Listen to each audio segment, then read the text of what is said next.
Hello and welcome to The Whispering Scientist. I'm so glad you found your way here tonight. This is your sanctuary where curiosity gently dissolves into calm, where ancient worlds unfold in soft whispers, and where the deepest mysteries of science become pathways to rest. Whether you're nestled under warm blankets settling into your favorite corner, or simply letting the weight of the day slip from your shoulders, you've arrived at exactly the right moment. If you're new to our gentle community of wonder seekers, consider subscribing to join us on more journeys through deep time. And don't forget that notification bell so you won't miss our next quiet exploration. For those who've traveled with us before, welcome back. Your presence makes this shared journey all the more meaningful. Tonight we're drifting back through more than 160 million years to walk among the dinosaurs. But this isn't a story of roaring monsters or thunderous battles. Instead, we'll discover creatures that breathed, grew and moved through landscapes both beautiful and strange. We'll listen to the whispers they've left behind in stone, in bone, and in the living world around us still. There's no need to remember every detail, no test waiting at the end. If sleep finds you before the story ends, that's exactly as it should be. The ancient world will hold its secrets safely until you return. Let your breathing naturally slow as we prepare to step backward through time. Feel your body settling, supported and safe, as we open that quiet doorway to the deep past. Picture the Earth 252 million years ago at the edge of a great turning. The world has just survived the Permian extinction, sometimes called the Great Dying, the greatest catastrophe life had ever known. More than 9 out of every 10 species had vanished from the seas. Forests fell silent. The land lay scarred and nearly empty.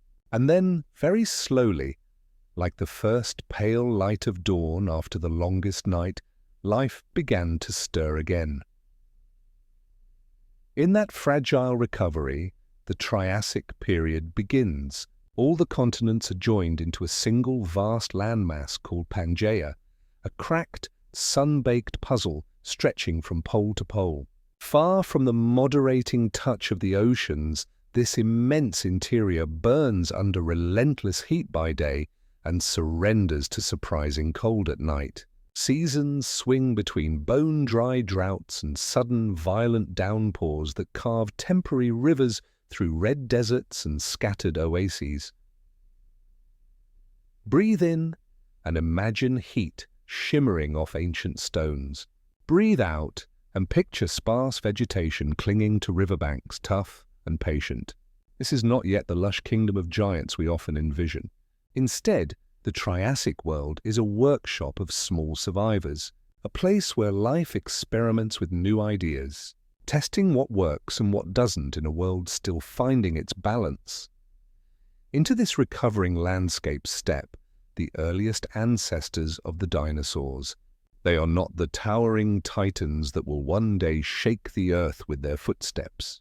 These first dinosaurs were small, light-footed creatures, no larger than dogs, with long legs built for quick movement and sharp teeth suited for catching insects and small prey. Eoraptor, one of the earliest known, was scarcely bigger than a house cat, darting through undergrowth with movements that seemed almost bird-like, though birds themselves lay more than 150 million years in the future. What set these early dinosaurs apart was something subtle but revolutionary. Unlike most reptiles whose legs sprawled out to the sides like table legs, dinosaurs evolved an upright stance. Their limbs tucked directly beneath their bodies like pillars, creating a more efficient architecture for movement. This new posture allowed for better support, more economical use of energy, and sustained activity that their sprawling relatives could not match. At first, this was simply an advantage in stamina and speed, but hidden within this seemingly modest innovation lay the blueprint for something extraordinary. This upright stance would one day allow their descendants to grow into the largest land animals the planet has ever seen.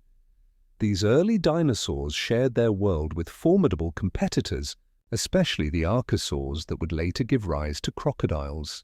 These pseudo-suchians came in remarkable variety. Some resembled armored tanks, others were swift, two-legged hunters. For much of the Triassic, it seemed these crocodile relatives might inherit the Earth's open spaces, keeping the small dinosaurs in supporting roles. Yet the dinosaurs persisted, filling niches left vacant by the Great Extinction. Some hunted insects among the roots of primitive forests. Others began the first tentative experiments with plant eating that would later produce colossal, long-necked browsers. They were opportunists in the best sense, adaptable survivors making the most of a world still knitting itself back together. If you listen carefully, you can almost hear the Triassic afternoon, the dry whisper of wind against fern fronds, the distant ticking of insects, the soft tap of small feet over packed earth. A slender predator pauses in a wedge of shade, ribs lifting and settling as it scents the air. Another, a cautious plant eater no taller than your waist, nips at tough leaves near a stream that has retreated to a narrow thread. Let your own breathing settle into this ancient rhythm, like the slow pulse of water over stones. As evening gathers on Pangaea, the air cools and the ground gives back the heat it borrowed from the sun. The sky deepens to violet over braided rivers that will someday become beds of stone. In the fading light, small dinosaurs move like gentle shadows, here and gone. They are not yet rulers. They are apprentices, curious, adaptable, unassuming.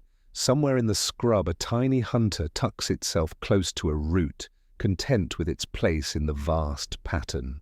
Somewhere else, a plant eater folds its limbs beneath its body and lets its head sink, eyelids closing with soft finality. A warm breeze passes over the plain and into the trees, carrying with it the promise of tomorrow's discoveries. This is how the greatest stories begin, not with thunder, but with whispers. If your own eyes grow heavy now, let them. You are simply keeping good company with a very old world, and the story will be here, patient as stone, whenever you return. The first pale light of dawn spreads across the vast expanse of Pangaea, painting the red sandstone cliffs in soft gold and casting long shadows across a landscape both harsh and beautiful. The air carries the clean scent of dust and distant water, while scattered groves of primitive conifers and tree ferns create islands of green in this austere world. As the coolness of night slowly retreats, small shapes begin to stir in the shadows, the early dinosaurs awakening to write their quiet story across the recovering earth. These pioneering creatures were masters of understatement rather than spectacle. Picture Herrerasaurus, standing perhaps 3 meters long, moving with fluid confidence through the morning light. Its body was lean and purposeful, built for both pursuit and endurance, carrying itself with an upright dignity that set it apart from the sprawling reptiles sharing its world. Unlike other archosaurs whose legs extended sideways like table supports, this early predator held its limbs directly beneath its body, creating a revolutionary architecture that would change everything. Breathe slowly and imagine this ancient hunter pausing at the edge of a shallow stream, its head turning with quick, alert movements as it scans for the ripple of movement that might betray prey. The morning air is still cool enough that insects move sluggishly, making them easier targets for a patient predator. With a sudden dart of its narrow snout, it captures a large beetle, crunching through the chitinous shell with teeth perfectly designed for such meals. Even smaller was Eoraptor, whose name means dawn thief. No larger than a modern dog, this tiny dinosaur represented something entirely new in evolution's grand experiment. Its hands bore sharp claws perfect for grasping, while its jaws held a mixed collection of teeth, some sharp for cutting meat, others more suitable for processing plant material. This dietary flexibility proved to be one of the great advantages of early dinosaurs, allowing them to exploit whatever resources their changing world provided. What truly set these early dinosaurs apart was their revolutionary stance. While most reptiles sprawled with legs extending to the sides, dinosaurs evolved limbs tucked directly beneath their bodies like efficient pillars. This seemingly simple change transformed everything about how they moved through their world. Each stride became steadier, each breath easier to time, each burst of speed less costly in precious energy. In a land where the day could scorch and the night could bite with surprising cold, such an economy of movement meant the difference between survival and extinction. The world these small dinosaurs inhabited was one of dramatic contrasts. During the wet season, monsoon rains would transform the landscape almost overnight. Dry creek beds became rushing torrents carrying red sediment toward distant seas, while plants that had endured months of dormancy burst into sudden life, carpeting the ground with tender shoots. For the dinosaurs, these times of abundance meant easy hunting and plentiful vegetation, opportunities to grow and reproduce while conditions favored life. But the dry seasons tested their resilience. Water retreated to scattered pools and hidden springs, the sun beat down mercilessly on cracked earth, and many creatures retreated underground or into whatever shade they could find. The early dinosaurs, with their efficient metabolisms and upright posture, could travel farther in search of resources than their more sluggish competitors. Their legs, positioned directly beneath their bodies, made them natural long-distance travelers, capable of following the rains across vast stretches of the supercontinent. These early dinosaurs shared their world with formidable competitors, especially the pseudosuchians, ancient relatives of modern crocodiles. These archosaurs came in remarkable variety. Some resembled armored tanks lumbering through wetlands, while others were swift, two-legged predators capable of matching the dinosaurs in speed and ferocity. For much of the Triassic, it seemed these crocodile relatives might inherit the Earth's open spaces, keeping the small dinosaurs in supporting roles. Let your mind wander to an evening scene in this ancient world. The heat of the day is finally breaking, and a small group of plant-eating dinosaurs emerges from the shelter of a conifer grove. These are not the massive browsers that will one day reshape entire forests, but modest creatures the size of sheep, moving with cautious steps toward a water source. One individual raises its head, nostrils flaring as it tests the air for danger, a gesture both reptilian and oddly familiar, carrying echoes of alertness that will one day characterize their bird descendants. Another early hunter, Coelophysis, moved through the landscape like a graceful shadow. Its slender build and long neck allowed it to move with remarkable speed and agility, relying on stealth and quick strikes rather than brute force. Its hollow bones made it surprisingly light for its size, a strategy that would echo through millions of years of theropod evolution. As twilight deepens over this Triassic landscape, imagine the subtle sounds of a world settling into rest. The last insects of the day create a gentle chorus, while somewhere in the distance the soft call of an early archosaur drifts across the cooling air. A small dinosaur, perhaps a juvenile Eoraptor, finds a sheltered spot between fallen logs and settles down for the night. Its breathing slows, ribs rising and falling in the ancient rhythm of sleep. The stars emerging in the darkening sky shine down on a world in transition, where small shadows are quietly learning to become something greater. These modest beginnings carry within them all the potential of the age to come. In their cautious steps and alert glances, in their experiments with diet and behavior, the early dinosaurs are laying the foundation for one of evolution's greatest success stories. Let their patient example guide you now toward your own rest, knowing that even the mightiest journeys begin with small, steady steps through the gathering dusk. In the fading heat of the Triassic day, as the first stars prick the sky above Pangaea, these early dinosaurs vanish into the shadows, not yet rulers, not yet giants, but carrying within their quiet steps the blueprint of an empire that will last for more than 160 million years. As the ancient world turns its pages from the harsh Triassic to the gentler Jurassic, the very bones of the Earth begin to shift and breathe. The great supercontinent Pangaea, which had stretched like a single vast puzzle piece across the globe, starts to pull apart along lines of ancient weakness. Great rifts open across the land, carving valleys that will one day widen into the oceans we know today. With this grand separation comes a gift of moisture, as new seaways carry humid air deep into regions that had known only scorching drought.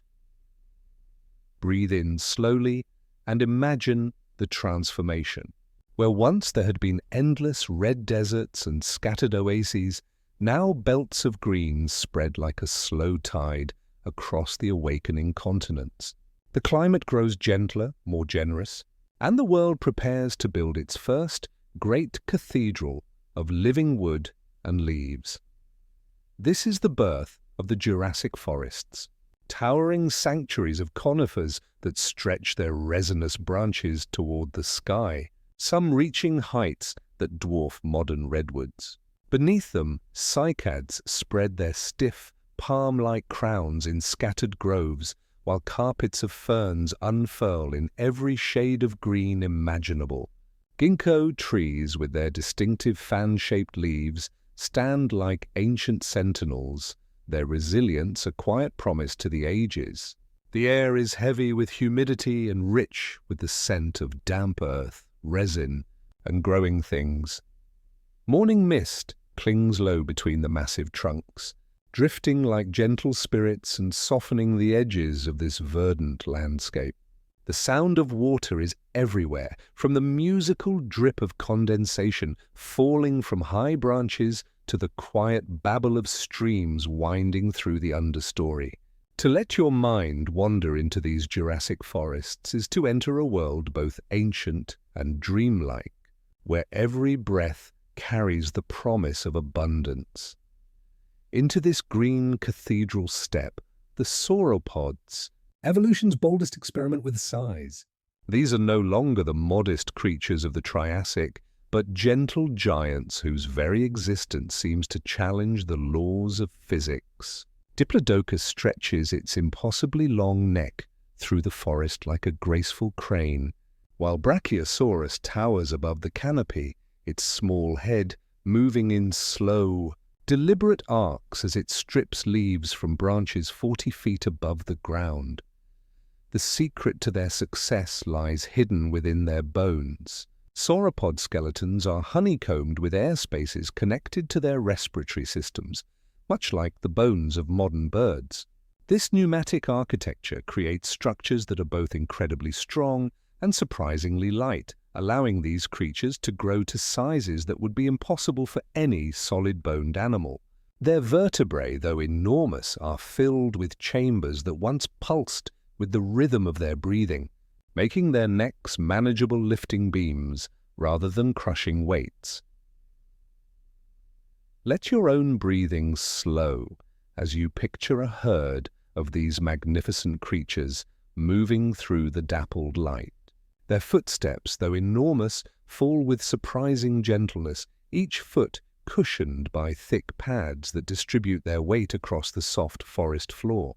The ground trembles faintly with their passage, not with violence, but with the deep, rhythmic pulse of life itself. Watch as a young sauropod, already the size of a modern elephant, stretches its neck to reach a cluster of cycad fronds.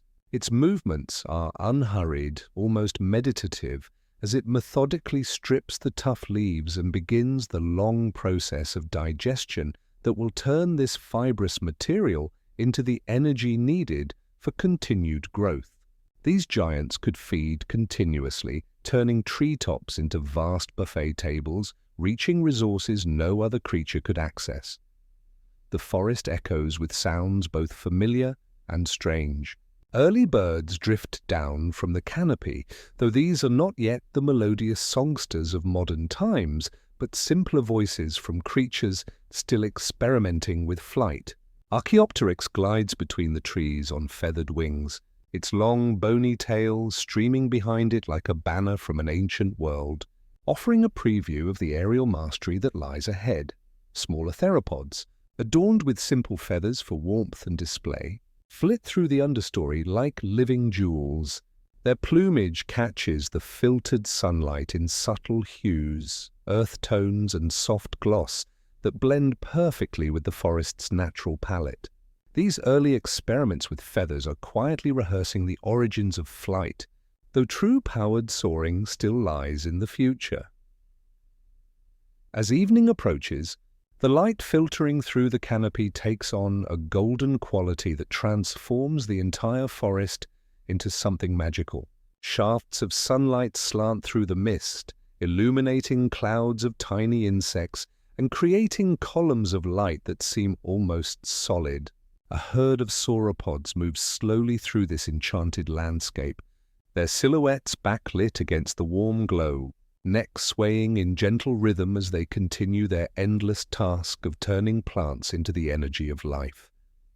The forest floor beneath their feet is soft with centuries of fallen leaves, creating a carpet that muffles their footsteps and returns nutrients to the soil that feeds the towering trees above.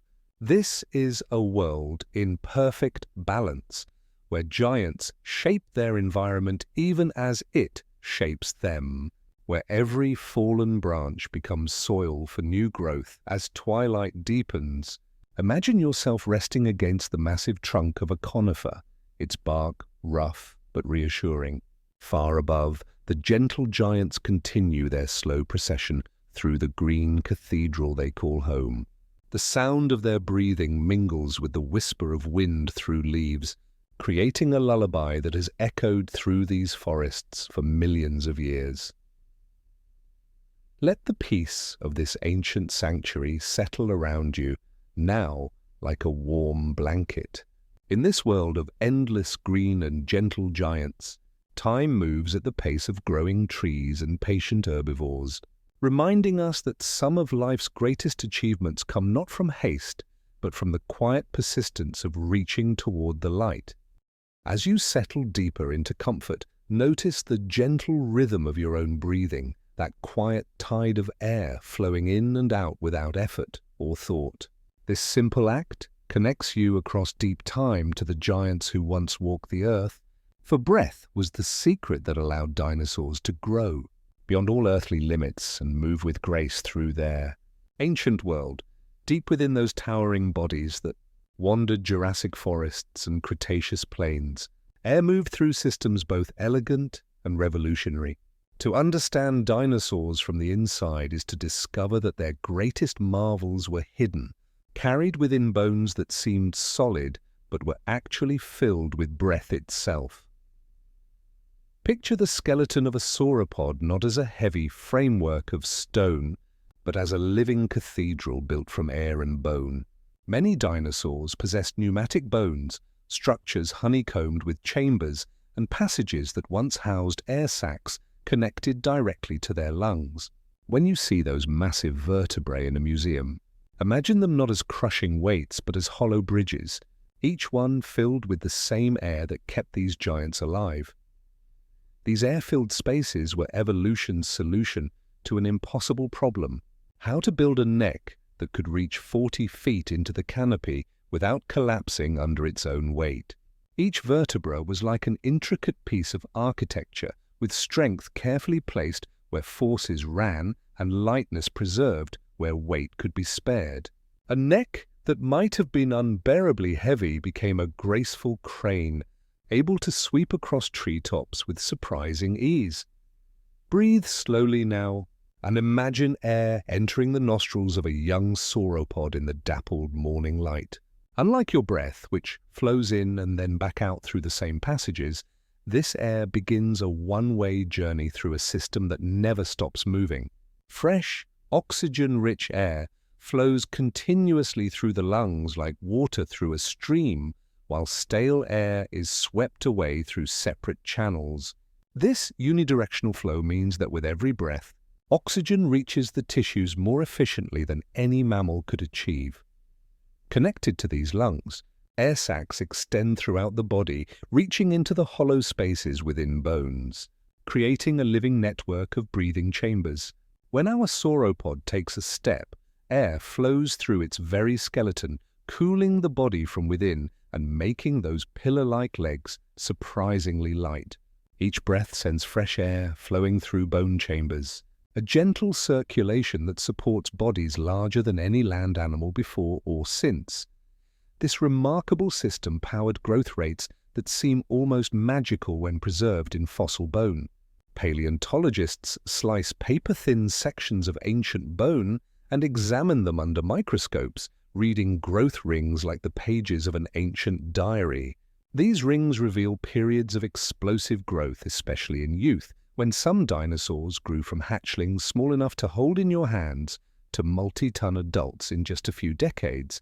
Such rapid development required metabolic fires burning far hotter than those of sluggish, sun-dependent reptiles. The chemical signatures locked within fossilized teeth and bones whisper of elevated, stable body temperatures maintained from within rather than borrowed from the sun. These giants generated their own warmth through the constant furnace of their metabolism, keeping their massive bodies ready for movement regardless of weather or season. Yet they were neither fully warm-blooded like mammals nor cold-blooded like modern reptiles, but something beautifully in between. Many scientists describe them as mesothermic, occupying a metabolic middle ground that offers the best of both worlds.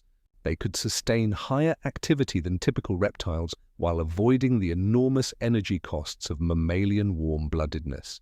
It was evolution's gentle compromise, a thermal strategy perfectly tuned to their needs. Temperature regulation took many forms across the dinosaur family tree. Smaller species relied on feathers, beginning as simple filaments that trapped warmth close to the skin like the softest down. When evening brought cooler air, these coverings could be fluffed to seal in heat. When the sun climbed high, they could be adjusted to provide shade and allow cooling breezes to reach the skin. Larger dinosaurs used size itself as a thermal tool. Massive bodies changed temperature slowly, like great reservoirs of warmth that resist the daily swings of heat and cold. A sauropod would warm gradually in the morning sun and hold that warmth well into the cool of evening, its body mass acting as a natural thermostat. Some species experimented with elaborate structures that served multiple purposes. The great plates along a stegosaurus back were laced with blood vessels that could flush with warm blood, perhaps helping to shed excess heat while also creating impressive displays. The towering sails of Spinosaurus may have functioned as living radiators, surfaces for managing body temperature while also serving as magnificent banners of identity and strength. All these internal marvels work together to support lives of remarkable activity. Efficient respiratory systems allowed sauropods to power their massive frames, while rapid growth rates helped hatchlings quickly escape the dangers of being small in a world of giants. Elevated metabolic strategies gave predators the stamina for long pursuits, and herbivores the energy for migrations across vast landscapes. As evening settles over an ancient forest, imagine a herd of these breathing giants moving slowly through the gathering dusk. Each exhalation creates gentle clouds in the cooling air, while each inhalation draws in the rich, humid atmosphere of their green world. Their air sacs expand and contract in the timeless rhythm of life, while their hollow bones sing softly with the passage of breath. Let their steady breathing guide your own now, that deep, efficient rhythm that powered the age of giants. In their patient example, we find not just the mechanics of survival, but the poetry of breath itself, the quiet miracle that allowed the largest creatures ever to walk on land, to move with grace through their ancient world. As sleep draws near, let your breathing flow as smoothly as air through a sauropod's network of bones, connecting you across millions of years to the gentle giants whose every breath was a masterpiece of evolutionary engineering. and whose legacy still flows through the birds that sing outside your window each dawn. As the great breathing giants of the Jurassic forest settle into the rhythm of evening, our story turns to something more intimate, more delicate than the massive architecture of bone and air. We turn to the skin itself, to the coverings that touched wind and rain, that caught the light of ancient suns and whispered secrets of warmth, color, and the first tentative dreams of flight. For so long, when we pictured dinosaurs, our minds painted them in rough scales and leathery hides, imagining them as giant lizards draped in reptilian armor. But as you let your thoughts drift deeper into their world, a more vibrant truth emerges. Many dinosaurs were not scaled at all, but wrapped in coverings as soft as down, as intricate as silk, and as colorful as any bird that graces our modern skies. The story of feathers begins not with soaring wings, but with the simple need for warmth. Picture a small theropod in the cooling twilight of a Cretaceous forest, its body adorned not with scales, but with delicate, hair-like filaments sprouting from its skin like the softest fur. These proto-feathers were evolution's first gentle experiment, structures that emerged from the same pathways that gave other reptiles their scales, but branched into something entirely new and wonderful. Breathe slowly and imagine Sinosauropteryx, whose name means Chinese dragon feather, moving through dappled sunlight with a coat of simple filaments along its back and tail. Under the most powerful microscopes, paleontologists have discovered within these ancient coverings tiny structures called melanosomes, the same pigment-bearing organelles that paint modern feathers with color.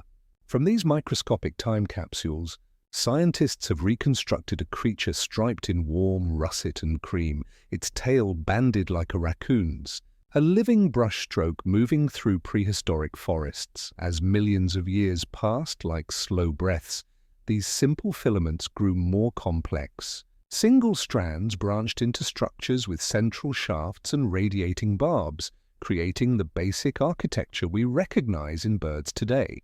Some dinosaurs began to sport elaborate plumes on their arms, tails, and heads, transformations that turned functional coverings into instruments of beauty and communication. Let your mind drift to Anchiornis, a small dinosaur from ancient China, its body cloaked in black feathers that caught the light with an iridescent sheen, while brilliant white patches adorned its wings like nature's own artwork. This was not the drab, utilitarian covering once imagined for dinosaurs, but a vibrant display that would have shimmered in forest clearings and caught the eyes of mates and rivals in the language of light and shadow. The functions of these early feathers were as varied as their forms, each serving life in its own quiet way. Insulation remained paramount, especially for smaller dinosaurs whose bodies lost heat quickly in the cool of evening. A coating of downy feathers could mean the difference between surviving a cold night and succumbing to the chill, wrapping these ancient creatures in warmth as gentle as a soft blanket. But feathers also became tools of conversation, flags and banners that could be raised, lowered, and arranged in countless silent communications. Picture a courtship display in a Cretaceous clearing where a feathered theropod spreads its arms wide, revealing patterns and colors that flash in the dappled sunlight like living stained glass. These displays were conversations conducted in the language of color and movement, where the quality of plumage might determine reproductive success as surely as strength or speed. Some feathers served as delicate sensory instruments, detecting the slightest changes in air pressure and wind direction. Along the arms and tails of certain species, specialized feathers acted like whiskers, providing information about the environment that supplemented what eyes and ears could detect. This tactile sensitivity would later prove invaluable for creatures learning to navigate the three-dimensional world of flight.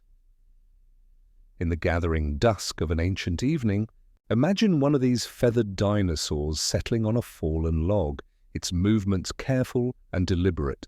With the same patience that has echoed through millions of years, it begins to preen, drawing its narrow snout along each feather, straightening barbs and smoothing surfaces.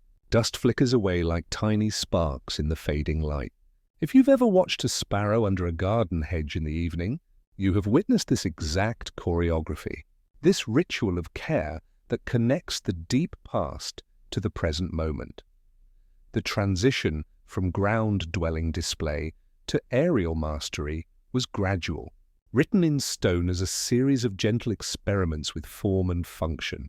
Early attempts at flight may have begun with simple gliding, as feathered dinosaurs leaped from branch to branch or cliff to ledge, their feathered arms providing lift and control during brief moments of weightlessness.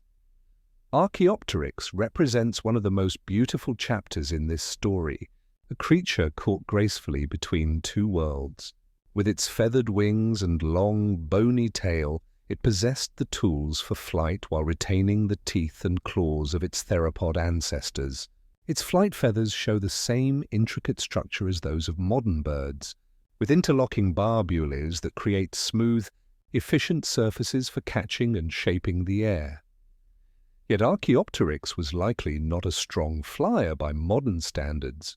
Instead of soaring like an eagle, it may have been a capable glider and short-distance flapper, using its wings to escape danger or reach new feeding areas in graceful, measured flights that were more like controlled falls through the forest canopy.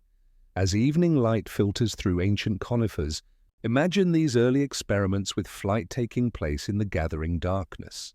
A small, feathered dinosaur launches itself from a rocky outcrop, its wings catching the cool air for just a moment before it lands with a soft rustle on a nearby branch.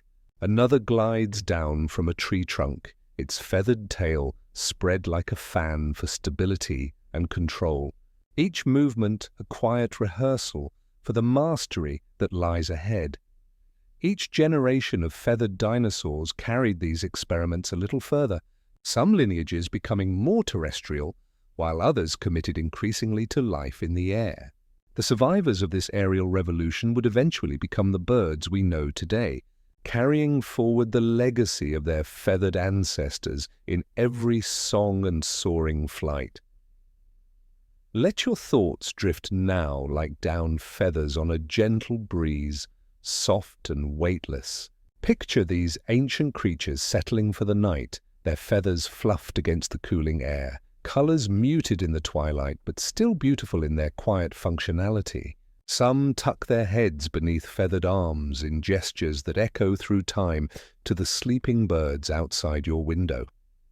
As sleep draws near, let their gentle example guide you toward rest, wrapped in your own comfort like these ancient creatures in their feathered cloaks, breathing slowly as the night settles around you with the softness of down, carrying dreams of color and flight into the peaceful darkness. Dawn lifts slowly over a broad Jurassic floodplain, and for a moment the world seems to hold its breath.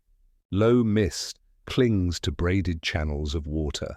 Reeds nod in the faintest breeze, and then, almost imperceptibly, the ground begins to tremble with a rhythm as steady as a heartbeat, as gentle as distant thunder.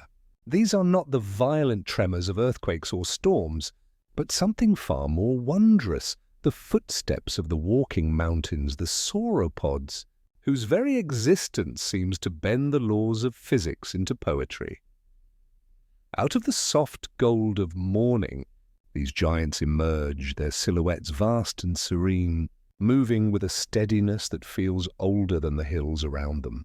To witness a sauropod is to see evolution's most audacious experiment with scale, creatures whose bodies stretched longer than 3 city buses placed end to end, whose hearts alone weighed as much as a small car, yet who moved through their world with surprising grace and deliberate efficiency. Breathe slowly and feel the solid ground beneath you. Then imagine that ground faintly vibrating with the approach of something immense. The secret to their impossible existence lay in engineering so elegant It seems almost magical. Their legs were built like living pillars, straight and vertical columns designed not for the flexible bounding of smaller animals, but for the steady, rhythmic transfer of enormous weight directly down to the earth below. Look closely at these living supports, each foot a marvel of natural architecture. Broad, cushioned pads spread subtly with each touch of the ground, distributing tons of pressure across mud and sand like the foundations of great cathedrals.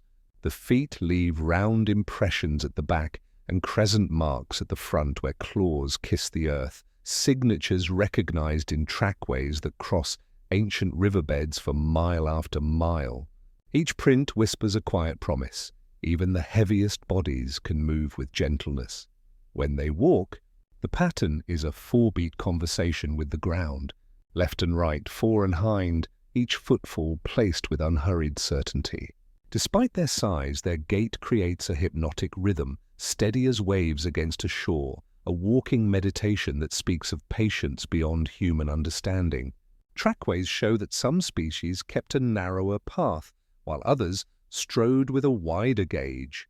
Their movements synchronized like a slow-motion ballet of titans, crossing landscapes with the inevitability of geological forces. Their necks were perhaps their most extraordinary feature, impossibly long yet graceful cranes that allowed them to browse treetops no other creature could touch. Follow the lines of their bodies upward, and engineering becomes art. Each vertebra was a sculpture of strength and lightness, honeycombed with air spaces that once connected to a web of internal air sacs. This pneumatic architecture turned what should have been crushing weight into manageable lifting beams, allowing necks longer than buses to sweep through the air like reeds in water. Picture a brachiosaurus at the edge of a conifer grove, its forelimbs slightly longer than its hind limbs, shoulders high like the prow of a ship easing through foliage 40 feet above the ground. The neck moves in fluid arcs, each motion powered by muscles and tendons arranged in perfect mechanical advantage, while ligaments run like taut cables along the spine, sharing the load and maintaining that essential balance. The tail stretches behind as a counterbalance, a living metronome that keeps the entire body poised over the hips. Their feeding strategy was as revolutionary as their anatomy. Instead of competing with smaller herbivores for ground-level vegetation, they reached upward, turning entire forest canopies into vast salad bars. A single individual could sweep its head across acres of foliage without moving its massive body, methodically stripping leaves from conifers, cycads, and tree ferns. Feeding heights divided naturally, each species and life stage taking what the others could not reach. And in this way, communities of giants shared forests without conflict. Watch as they process their meals through digestive systems. Equally impressive, enormous fermentation chambers where bacteria work tirelessly to break down tough plant fibers. Unlike modern ruminants that chew thoroughly, sauropods were bulk processors, swallowing massive quantities of vegetation and letting their cavernous guts handle the complex chemistry. It was a strategy perfectly matched to the abundance of their world, turning quantity into quality through sheer scale and patient time. Let your mind wander to an evening scene beside an ancient river where a herd of titanosaurs is gathered to drink. Parallel footprints preserved in stone tell stories of coordinated movement, herds traveling together sometimes for hundreds of miles, their movements synchronized in nature's grandest migration. The largest individuals wade into the shallows, their massive bodies displacing water that laps gently against the banks, while juveniles stay close to the protection of the herd, already weighing tons but still dwarfed by their elders. From communal nesting grounds emerged hatchlings no larger than modern turkeys, beginning life as some of the most vulnerable creatures in their ecosystem. But sauropods had solved this problem through rapid growth, bone studies revealing growth rates that gained thousands of pounds each year as juveniles raced toward the safety that only size could provide. Growth rings in their bones mark this urgent expansion, evidence of metabolic fires burning far hotter than those of sluggish reptiles. Their presence transformed entire landscapes, creating what paleontologists call the sauropod biome. Trails widened into clearings where herds passed each season, while their browsing pressure encouraged the evolution of taller trees and more complex forest structures. Seeds traveled on muddy feet to find new homes when rains washed the tracks into fresh ground, and in their wake, life reorganized itself around the memory of their roots. As twilight settles over the ancient plain, imagine these walking mountains coming to a gentle halt among ferns that gleam with the last light. Bodies fold or remain standing, weight shifting onto cushions of muscle and ligament until stillness spreads through the herd. The air smells of resin and wet earth, and from somewhere down the line, a soft, low rumble answers another. A reassurance shared and received in frequencies that travel through both air and ground. There is profound grace in their stillness, the same grace that carried them across continents for over 100 million years. They remind us that the greatest achievements come not from haste or force, but from the steady, persistent application of perfectly adapted design. Their bones were airy yet strong, their limbs columns of living stone, their necks sweeping arcs of possibility that turned the impossible into the inevitable. Let their steady rhythm guide your breathing now, that ancient pace measured not in heartbeats, but in the slow swing of necks across treetops, in the patient accumulation of growth rings in massive bones, in footsteps that crossed continents with the quiet confidence of walking mountains. As sleep approaches, picture yourself small and safe beneath their protective shadow, their breathing deep and slow as the earth itself, their presence as reassuring as bedrock. Giants do not hurry. They trust the design that carries them. If your breath has settled into their rhythm, let it stay there, unforced and deep, as the last colors fade and stars collect overhead. The walking mountains rest, and the world grows calm around them, one measured heartbeat at a time, carrying you gently into dreams of ancient grace under patient stars. As the gentle giants of the sauropod herds fade into morning mist, another kind of majesty emerges from the flowering landscapes of the Cretaceous world. The air carries new scents now, the sweet perfume of magnolia blossoms and the fresh fragrance of early roses, for this is a world transformed by the arrival of flowering plants. In these evolving ecosystems where color and fragrance paint the ancient air, other dinosaurs have risen to prominence not through towering height or predatory speed, but through the artistry of defense and the striking beauty of living shields and crowns. Picture the first light of dawn spilling across a broad floodplain, and the shapes that emerge are not the towering necks of giants, but the lifted banners of bone and horn. Ceratopsians step from the shadow of flowering trees with calm assurance, their frills catching the new light like polished shields held high against the morning sky. A triceratops pauses at the edge of a fern meadow, and in that moment of stillness, you can see the perfect marriage of power and grace that define these remarkable creatures. Breathe slowly and let your gaze follow the elegant lines of its massive skull. 3 horns rise with quiet authority, 2 long brow horns above the eyes that could reach a meter in length, and a shorter nasal horn that completes this crown of ivory. Behind them spreads the great frill, a broad shield of bone that could span over 2 meters, protecting the vulnerable neck while creating one of nature's most dramatic silhouettes. At first glance, these magnificent structures seem built purely for battle, and indeed they could be formidable weapons when necessity arose. Fossil skulls bear the honest record of these moments. Punctures in horn cores and healed gouges along frill edges, scars written in bone that speak of encounters with predators and rivals alike. A charging triceratops weighing several tons would have been an unstoppable force, a living battering ram capable of deterring even the mighty Tyrannosaurus rex. Yet the deeper story carried in these living crests is far richer than mere combat. Look closely at a ceratopsian frill and you'll notice something remarkable. The bone surface is etched with grooves and channels, evidence of blood vessels that once ran close to the surface. In life, these frills were not static shields but dynamic displays, capable of flushing with color as blood flowed to the surface.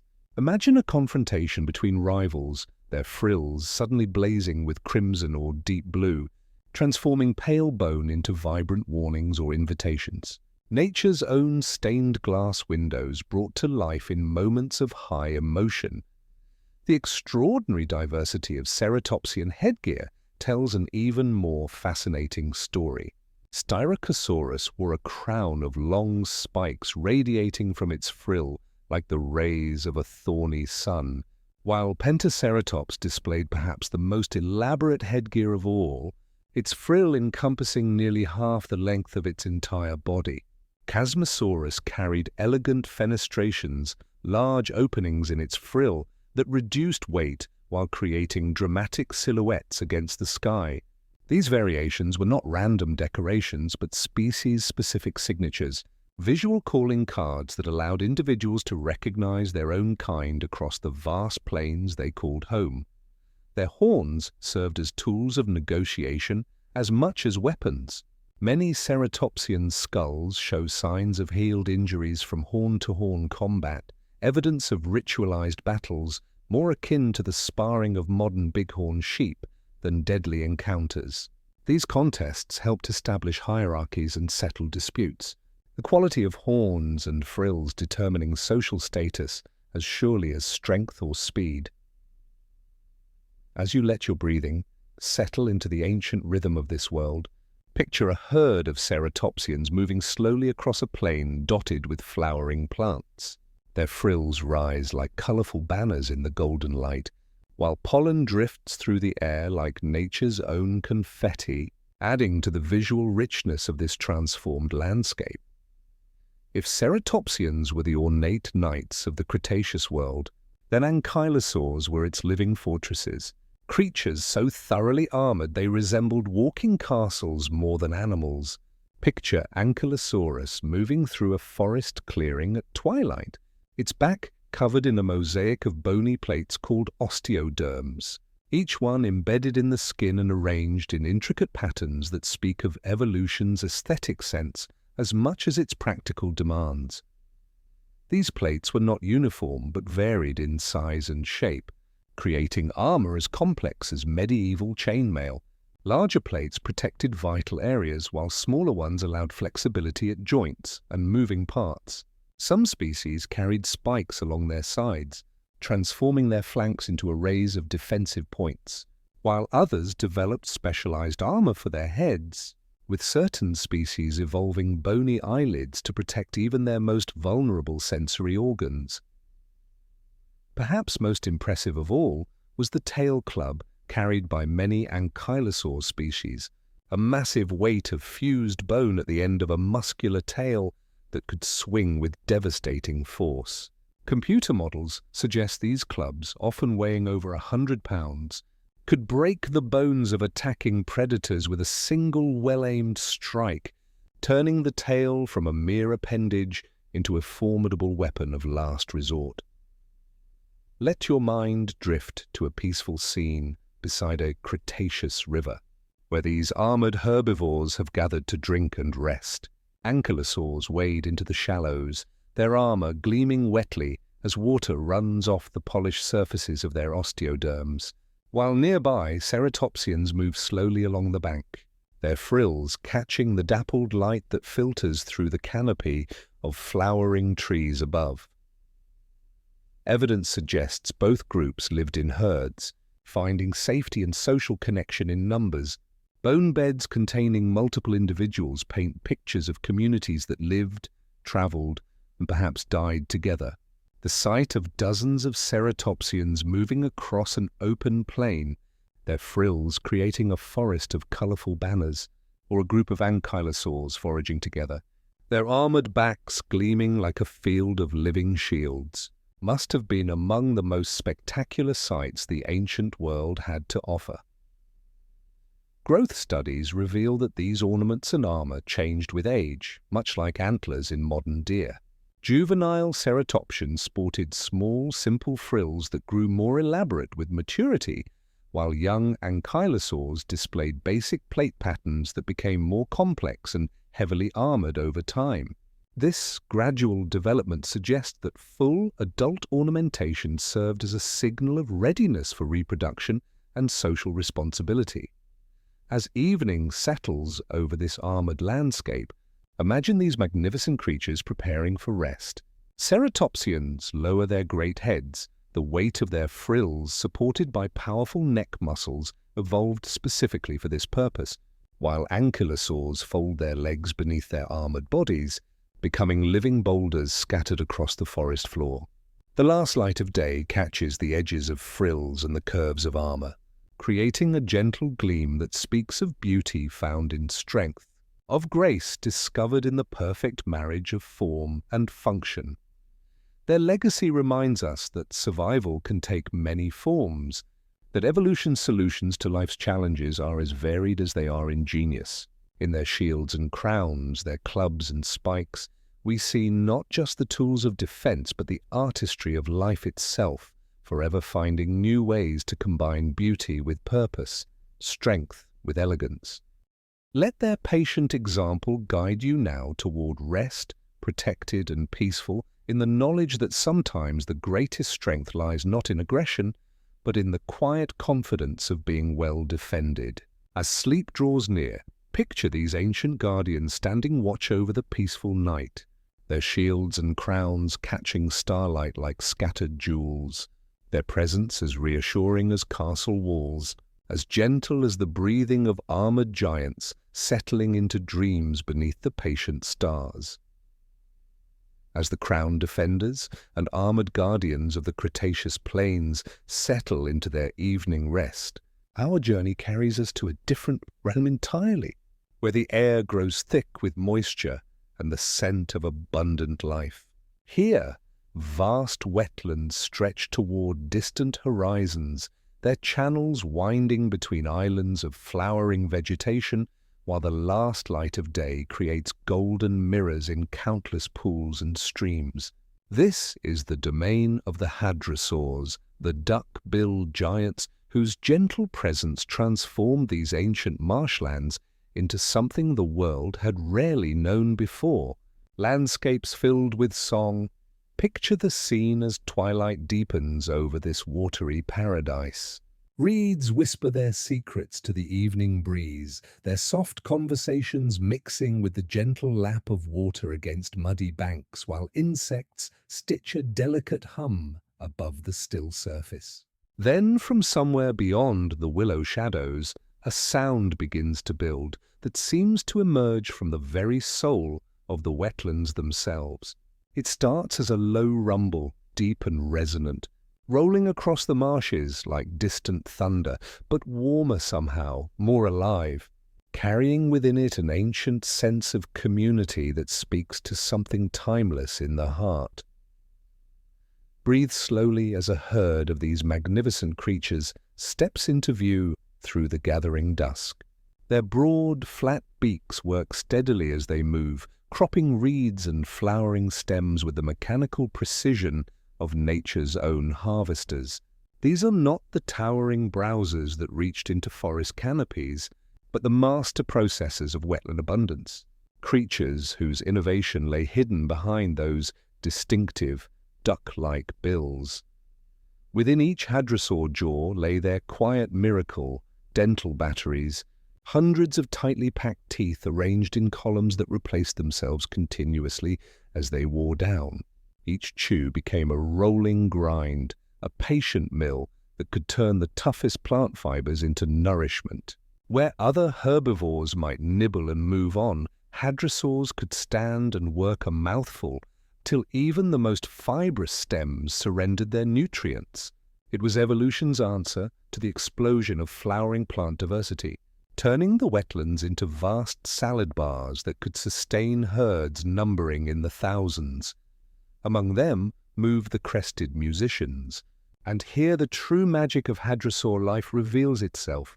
A Parasaurolophus lifts its elegant head, and the long, backward-sweeping crest that crowns its skull becomes a living wind instrument.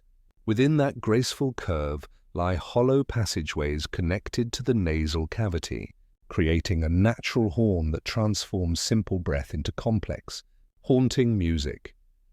Let your own breathing settle into the rhythm of their world as that first call rolls across the wetlands. Scientists have used computer models to recreate these ancient voices, and the results are both beautiful and deeply moving.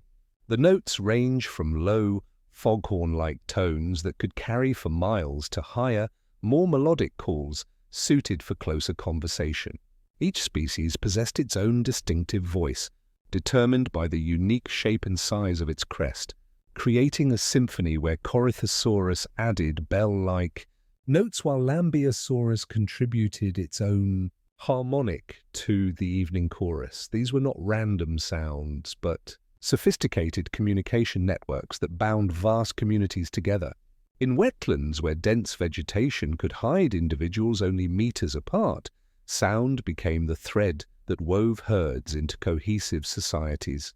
A deep call rolling across the marsh could reassure scattered members that all was well, while different tones might signal danger, announce rich feeding grounds, or coordinate the complex movements of seasonal migration.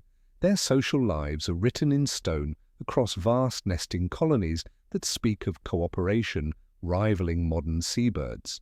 These ancient rookeries reveal hundreds of nests arranged in organized spacing, each pair maintaining just enough territory to raise their young while benefiting from the protection of numbers. Eggs were laid in carefully constructed bowls, often lined with vegetation that provided both cushioning and gentle warmth as it decomposed. Evidence suggests that hadrosaur hatchlings remained in their nests for days or weeks after hatching, their delicate bones found alongside eggshell fragments in arrangements that whisper of devoted parental care. Adults likely brought food to their young and taught them the complex social skills needed to survive in their wetland communities. The calls of parents would have been among the first sounds these young dinosaurs heard, deep musical notes that would guide them throughout their lives. As full darkness approaches, imagine the most extraordinary sight these ancient wetlands had to offer: the evening chorus. It begins with a single voice, perhaps an old matriarch calling to her scattered family. The note is deep and mournful, yet somehow comforting, like wind through a vast cathedral. Soon others join in, each voice adding its own harmonic to the growing symphony. Different species contributing their unique tones until the entire landscape seems to sing. This is not the chaotic noise of a crowd, but something far more organized and beautiful, a community conversation conducted in the ancient language of breath and bone, of air flowing through hollow chambers that evolution had tuned to perfection. The sound builds and spreads, carried by the still evening air across miles of wetland, creating a natural lullaby that has echoed through these marshes for millions of years. Let their ancient music carry you now toward your own rest, their voices blending with the gentle sounds of water and wind, creating a symphony of peace that bridges the vast span of time between their world and ours. As sleep draws near, picture the hadrosaur herd settling into comfortable rest, their calls gradually fading to contented murmurs and soft sighs, while overhead, the same stars that witness their evening songs continue their patient watch, carrying the memory of those ancient voices into the peaceful darkness where dreams and music become one. As the last haunting notes of the hadrosaur chorus fade into the velvet darkness of the ancient wetlands, a different presence stirs in the shadows between the reeds. The night belongs to other minds now, other strategies, other ways of moving through the world with purpose and precision. These are the theropods, the silent hunters whose diversity rivaled any ecosystem Earth has ever known, yet whose stories are written not in roars and crashes, but in patience, perception, and the careful conservation of energy that marks all truly successful predators. Picture the forest edge as twilight deepens, where massive conifers cast long shadows across fern-carpeted ground. The air carries the clean scent of resin and damp earth, while somewhere in the distance the gentle splash of a stream mingles with the soft rustle of night-stirring creatures. Here, movement catches the eye, fluid and purposeful, as a gracile hunter steps into a shaft of moonlight with the deliberate precision of a master craftsman. This is Deinonychus, its name meaning terrible claw, though there is nothing terrible about its movements now, only an elegant efficiency that speaks of millions of years of evolutionary refinement. Its body reads like a study in living architecture, every line designed for speed, agility, and surgical precision.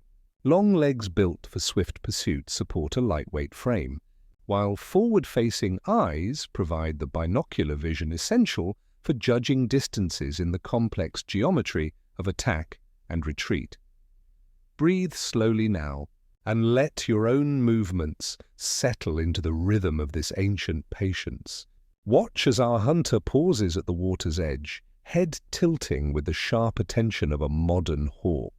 The famous sickle-shaped claw on each foot remains lifted slightly off the ground, held in readiness like a surgeon's blade, sharp and clean, and waiting for the exact moment when precision will matter more than power. These gracile theropods were evolution's answer to the question of how to hunt in a world of giants. Where size might fail, speed could succeed. Where strength might be insufficient, intelligence and coordination could prevail.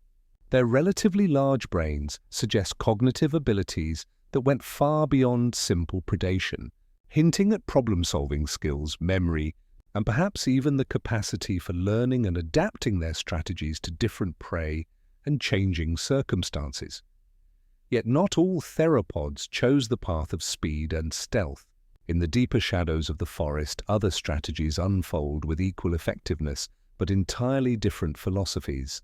A massive Allosaurus moves through the undergrowth with the patient confidence of a creature that has never needed to doubt its place in the world. This is a power made manifest, a robust predator whose thick skull and bone-crushing jaws represent a different solution to the ancient challenge of survival.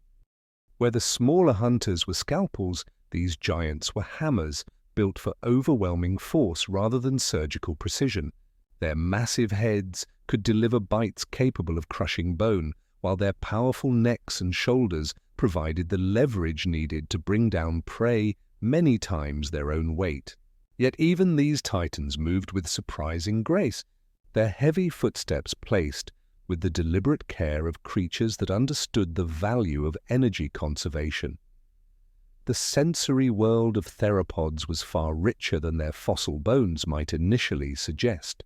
Endocasts of their skulls reveal enlarged olfactory bulbs, the brain regions dedicated to processing smell, suggesting they could track scents across vast distances and detect opportunities long before they became visible. Their forward-facing eyes granted them the depth perception essential for successful predation, while inner ear structures, tuned to low frequencies, hint at a world perceived partly through sounds that rolled like distant thunder across ancient landscapes. Let your mind drift now to imagine this heightened awareness, this constant flow of information from senses far keener than our own. The subtle shift of air currents carrying news of distant herds, the faint vibrations in the ground that speak of movement beyond the horizon, the complex chemical messages written in scent trails and territorial markings. To be a theropod was to live in a world of constant, quiet intelligence gathering. The question of how these hunters organized their lives remains one of paleontology's most intriguing mysteries. Did they operate as coordinated packs, working together like wolves to bring down prey far larger than any individual could handle? Or were they primarily solitary opportunists, each following its own path through the ancient landscape? Trackways sometimes show parallel footprints that hint at group movement, while fossil assemblages of multiple individuals fuel speculation about cooperative hunting strategies. Yet the truth, as so often in nature, was likely more flexible than any single answer could capture. Some species may have hunted in groups when opportunity arose, while maintaining largely solitary lifestyles otherwise. Others might have gathered at rich feeding sites without true cooperation, their tolerance for each other's presence dictated more by abundance than affection. The most successful predators are often those that can adapt their strategies to whatever circumstances the world provides. This adaptability extended to their feeding habits as well. The old distinction between hunters and scavengers dissolves under closer examination, replaced by a more nuanced understanding of opportunistic predation. A Tyrannosaurus rex might spend one day patiently stalking a herd of hadrosaurs, using its keen senses to select the most vulnerable target, and the next day following its nose to a carcass where its bone-crushing jaws could extract nutrients that other predators would leave behind. Some theropods specialized in hunting under cover of darkness, their large eyes adapted for nocturnal foraging when many prey species were at their most vulnerable. Troodon moved through moonlit forests with the silent efficiency of a shadow, its keen intelligence and sensitive hearing allowing it to detect the slightest movement of small mammals among the leaf litter. Others, like Spinosaurus with its crocodile-like snout and conical teeth, specialized in aquatic hunting, wading through rivers and estuaries with patient stillness until the perfect moment to strike. As the night deepens around these ancient landscapes, imagine the subtle signs that mark the presence of these silent hunters. Not the dramatic chase scenes of popular imagination, but quieter moments of extraordinary skill and patience. A line of three-toed tracks pressed into soft mud beside a stream, each footfall placed with deliberate care to avoid unnecessary sound. The brief pause where a predator tested the wind, gathering information before deciding whether to advance or retreat. Most of a theropod's life was spent not in dramatic confrontations, but in the careful management of energy and opportunity. They needed to find mates, avoid injury, and raise young while navigating the complex social dynamics of their ecosystems. Evidence suggests that many species provided parental care, with adults guarding nests and teaching juveniles the complex skills needed for survival in their demanding world. In the quiet hours before dawn, as the ancient world settles into its deepest rest, these masters of patience demonstrate their greatest skill, knowing when to be still. A predator that lives long learns to spend energy wisely, to wait for the right moment rather than forcing confrontations that might end in injury or failure. Sometimes the most successful hunt is the one that never begins. The calories saved for a better opportunity that will surely come. Let their ancient wisdom guide your own rest now. This understanding that true strength often lies not in action, but in the quiet confidence of perfect preparation. As your breathing slows to match the patient rhythm of these timeless hunters, picture them settling into their own rest, their keen senses still alert even in sleep, their presence as reassuring as shadows that have watched over the world for millions of years. In their silent efficiency, their diverse strategies, and their perfect adaptation to the ancient rhythms of day and night, the theropods remind us that success comes in many forms, each one perfectly suited to its moment in the vast story of life. As sleep draws near, let their patient example carry you gently into dreams where every footfall is soft, every breath measured, and every moment holds the quiet promise of tomorrow's possibilities. As the chorus of ancient wetlands fades into the velvet darkness, and smaller hunters melt like shadows into the undergrowth, our journey carries us into a realm ruled by a presence so commanding, it needs no announcement. Here, in the moonlit forests and broad floodplains of the late Cretaceous, where flowering magnolias perfume the humid air and the gentle calls of distant herds drift like whispers through the night, we encounter the most famous predator in Earth's history. This is the quiet kingdom of Tyrannosaurus rex, the tyrant lizard king, whose true mastery lay not in thunderous roars or dramatic battles, but in the extraordinary refinement of senses that bordered on the supernatural. Picture silver moonlight filtering through a canopy of primitive conifers and early flowering trees, casting dappled patterns across the forest floor where ferns unfurl in every shadow. The air is warm and thick with moisture, carrying the rich scents of a world in full bloom, while somewhere in the distance, the soft breathing of sleeping hadrosaurs mingles with the gentle rustle of night-stirring leaves. Into this peaceful scene steps a shadow that seems to absorb light itself, massive, yet moving with surprising grace, each footfall placed with the deliberate care of a creature that has never needed to prove its authority. Breathe slowly now, and let your own senses drift into the extraordinary world perceived by this ancient giant. Within that enormous skull, larger than many entire dinosaurs, lies a brain equipped with olfactory bulbs of almost impossible size, organs of smell so developed they dwarf those of any other predator known to science.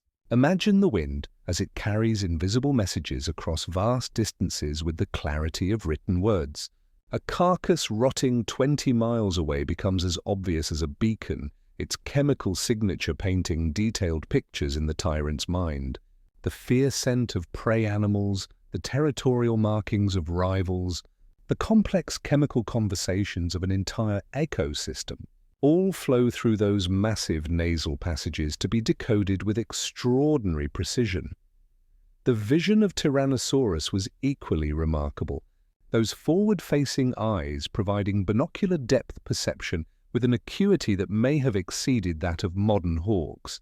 The optic nerves leading from these keen eyes were massive, suggesting visual processing capabilities that could detect the slightest movement across vast distances, track the subtle behavioral cues that might betray weakness in potential prey, and navigate the complex social dynamics with the precision of a master strategist.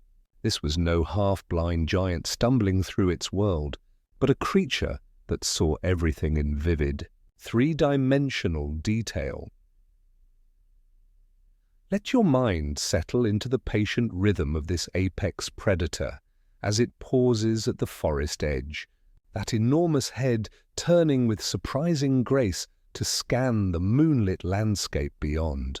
Those famously small arms, once mocked as evolutionary afterthoughts, were actually powerful grasping tools, each one capable of lifting hundreds of pounds with muscles and claws perfectly adapted for their specific functions during feeding and social interactions. Evolution keeps nothing that does not serve a purpose, and every aspect of this creature spoke to millions of years of refinement. The acoustic world of Tyrannosaurus remains largely mysterious, yet clues suggest a creature capable of both producing and detecting sounds far below the range of human hearing. Those massive skull bones may have resonated with infrasonic calls, deep vibrations that could travel for miles through forest and plain, carrying messages of territory, availability, or warning to others of their kind in conversations we can barely imagine. Recent studies reveal one of the most fascinating aspects of tyrannosaur life: the dramatic changes that occurred as they grew. Juvenile Tyrannosaurus were built like entirely different animals, with longer legs, lighter builds, and narrower skulls that suggest they occupied different ecological niches than their massive elders. These teenage giants may have been pursuing predators, using speed and agility to chase down smaller prey, while adults became the bone-crushing specialists we know from fossil evidence. This ontogenetic niche partitioning meant that a single species could fill multiple roles within its ecosystem, reducing competition between generations while maximizing available resources. Picture a young tyrannosaur, already weighing as much as a modern rhinoceros but still growing at astonishing rates, learning the complex skills of its trade through a combination of instinct and observation. Its keen intelligence would absorb lessons that would serve it throughout its long life, mastering not just the mechanics of predation, but the complex behavioral repertoire needed to navigate social hierarchies and eventually establish its own territory. The hunting strategies of Tyrannosaurus were likely as varied as their prey, ranging from patient ambush tactics to more active pursuit, depending on circumstances and opportunity. The massive bite force, capable of crushing the bones of the largest herbivores, was balanced by surprising precision in smaller tasks, evidence of a predator that could adapt its techniques to whatever the situation demanded. Unlike predators that merely sliced flesh, T-Rex was a master of processing entire carcasses, its teeth designed to shatter bone and extract nutrient-rich marrow that other carnivores might leave behind. Territory size for such massive predators would have been enormous, perhaps hundreds of square miles per individual, with boundaries maintained through scent marking, vocal displays, and occasional direct confrontations. Yet these were likely ritualized affairs more often than battles to the death, for even minor injuries could prove fatal to creatures whose survival depended on physical perfection. As the ancient night reaches its deepest hour, imagine our tyrant king settling into rest among the ferns and fallen logs of its forest domain. That massive body finds a comfortable position with the practiced ease of perfect adaptation, while even in sleep, those keen senses remain partially alert, ready to detect opportunity or threat carried on the night breeze. The breathing slows, that enormous chest rising and falling, with the steady rhythm of a creature perfectly at peace in its world, secure in the knowledge that it faces no natural enemies, no challenges it cannot meet with intelligence, strength, and the accumulated wisdom of evolutionary perfection. The fossil record shows evidence of healed injuries, proof that even these titans faced challenges and setbacks, but also testament to their remarkable resilience and capacity for recovery. Their reign was not one of effortless dominance, but of constant adaptation, using extraordinary senses to avoid mistakes as often as to find opportunities. Let the tyrant's quiet confidence guide your own rest now. This understanding that true power often moves in silence, that the greatest strength lies not in noise and bluster, but in the calm assurance of perfect adaptation. As your own breathing settles into the ancient rhythm of rest, picture this magnificent predator dreaming beneath the same stars that shine down on us today, its presence as eternal as the night itself, as patient as time, and as gentle as the moonlight that bathes its sleeping kingdom in silver peace. As the tyrant king settles into the silver-touched darkness of his ancient domain, our journey turns towards something more intimate than size or predatory prowess. We drift now into the quieter rhythms that govern daily life in the age of dinosaurs, the subtle world of perception and rest, of social bonds and gentle breathing that connected these magnificent creatures to the same cycles that still govern life beneath the stars tonight. Picture the pre-dawn stillness of a Cretaceous wetland, where the air hangs soft and humid, carrying the faint sounds of sleeping giants and the gentle rustle of settling herds. Here, in these quiet hours, we discover that the most remarkable features of dinosaur life were often hidden within their skulls, written in the delicate architecture of brains and senses that once perceived a world far richer than our own. Breathe slowly now and let your mind drift into the extraordinary sensory realm these creatures inhabited. Within fossilized skulls, paleontologists have discovered endocasts, natural molds of brain cavities that reveal the relative size and importance of different mental regions. In many theropods like Troodon, the optic lobes were dramatically enlarged, suggesting vision so acute it may have rivaled that of modern hawks. These forward-facing eyes provided the binocular depth perception essential for judging distances in the split-second calculations of predation, while herbivores often carried eyes positioned more to the sides, granting nearly panoramic awareness of approaching danger. The inner ears of dinosaurs tell equally fascinating stories. Those tiny, delicate semicircular canals that governed balance were exquisitely developed in swift-moving hunters, tuned for rapid, directional changes and the precise coordination needed for pursuit through dense vegetation. The cochlea, that spiral chamber where sound becomes meaning, was often enlarged and specialized for detecting low-frequency vibrations, the kind of deep calls that could travel for miles across open landscapes like messages written in the language of rumbling earth. Let your own hearing settle into this ancient acoustic world, where Parasaurolophus sent haunting calls across moonlit marshes, their hollow crests transforming simple breath into complex musical conversation. Different species possess their own distinctive voices, determined by the unique architecture of their resonating chambers, creating symphonies where each creature contributed its own harmonic to the evening.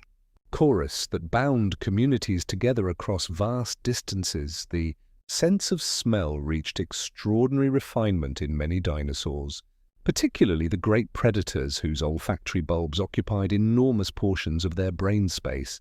Imagine air currents carrying invisible libraries of information, where the scent of a carcass 20 miles away became as obvious as a beacon, where territorial markings told complex stories of hierarchy and availability, and where the chemical signatures of fear, readiness, or kinship flowed like conversations conducted entirely through the wind.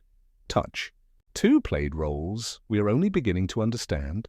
Along the feathered arms and tails of some species, specialized filaments may have detected the slightest changes in air pressure, providing information about wind direction and nearby movement in the same way that whiskers serve modern mammals. These tactile senses would have been invaluable for creatures learning to navigate the three-dimensional world of early flight, or for ground dwellers moving through dense vegetation where sight alone might prove insufficient. All these remarkable senses work together to support complex social lives that left their signatures written in stone across ancient landscapes. Trackways preserve the choreography of herds in motion, parallel lines of footprints that speak of coordinated movement across hundreds of miles. In these fossilized journeys, smaller prints often nestle between larger ones, evidence of juveniles traveling in the protective shadows of adults, their steps synchronized in the ancient rhythms of migration and seasonal movement. The most intimate glimpses of dinosaur social life emerge from their nesting colonies, vast rookeries where hundreds of individuals gathered to raise their young in communities that rivaled modern seabird colonies in their organization and cooperation. Eggs were arranged in careful patterns, often circular, suggesting deliberate construction and shared understanding of space. Some nests show evidence of repeated use across generations, implying that certain locations held special significance, drawing dinosaur families back year after year. Like ancestral homes, perhaps most remarkably, fossils have preserved adult dinosaurs in brooding postures, their bodies curved protectively over nests with feathered arms spread like living blankets.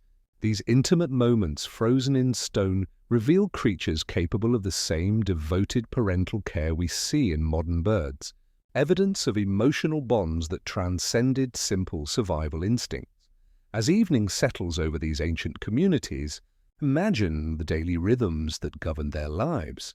The structure of fossilized eyes, particularly the scleral rings that supported the eyeball, reveals whether species were adapted for daylight activity. Twilight hunting, or the deep darkness of midnight foraging. Some smaller theropods show clear adaptations for nocturnal life, their enlarged eyes perfectly suited for detecting movement under starlight, while most herbivores follow diurnal patterns, grazing during cooler hours and seeking shade when the sun climbed highest.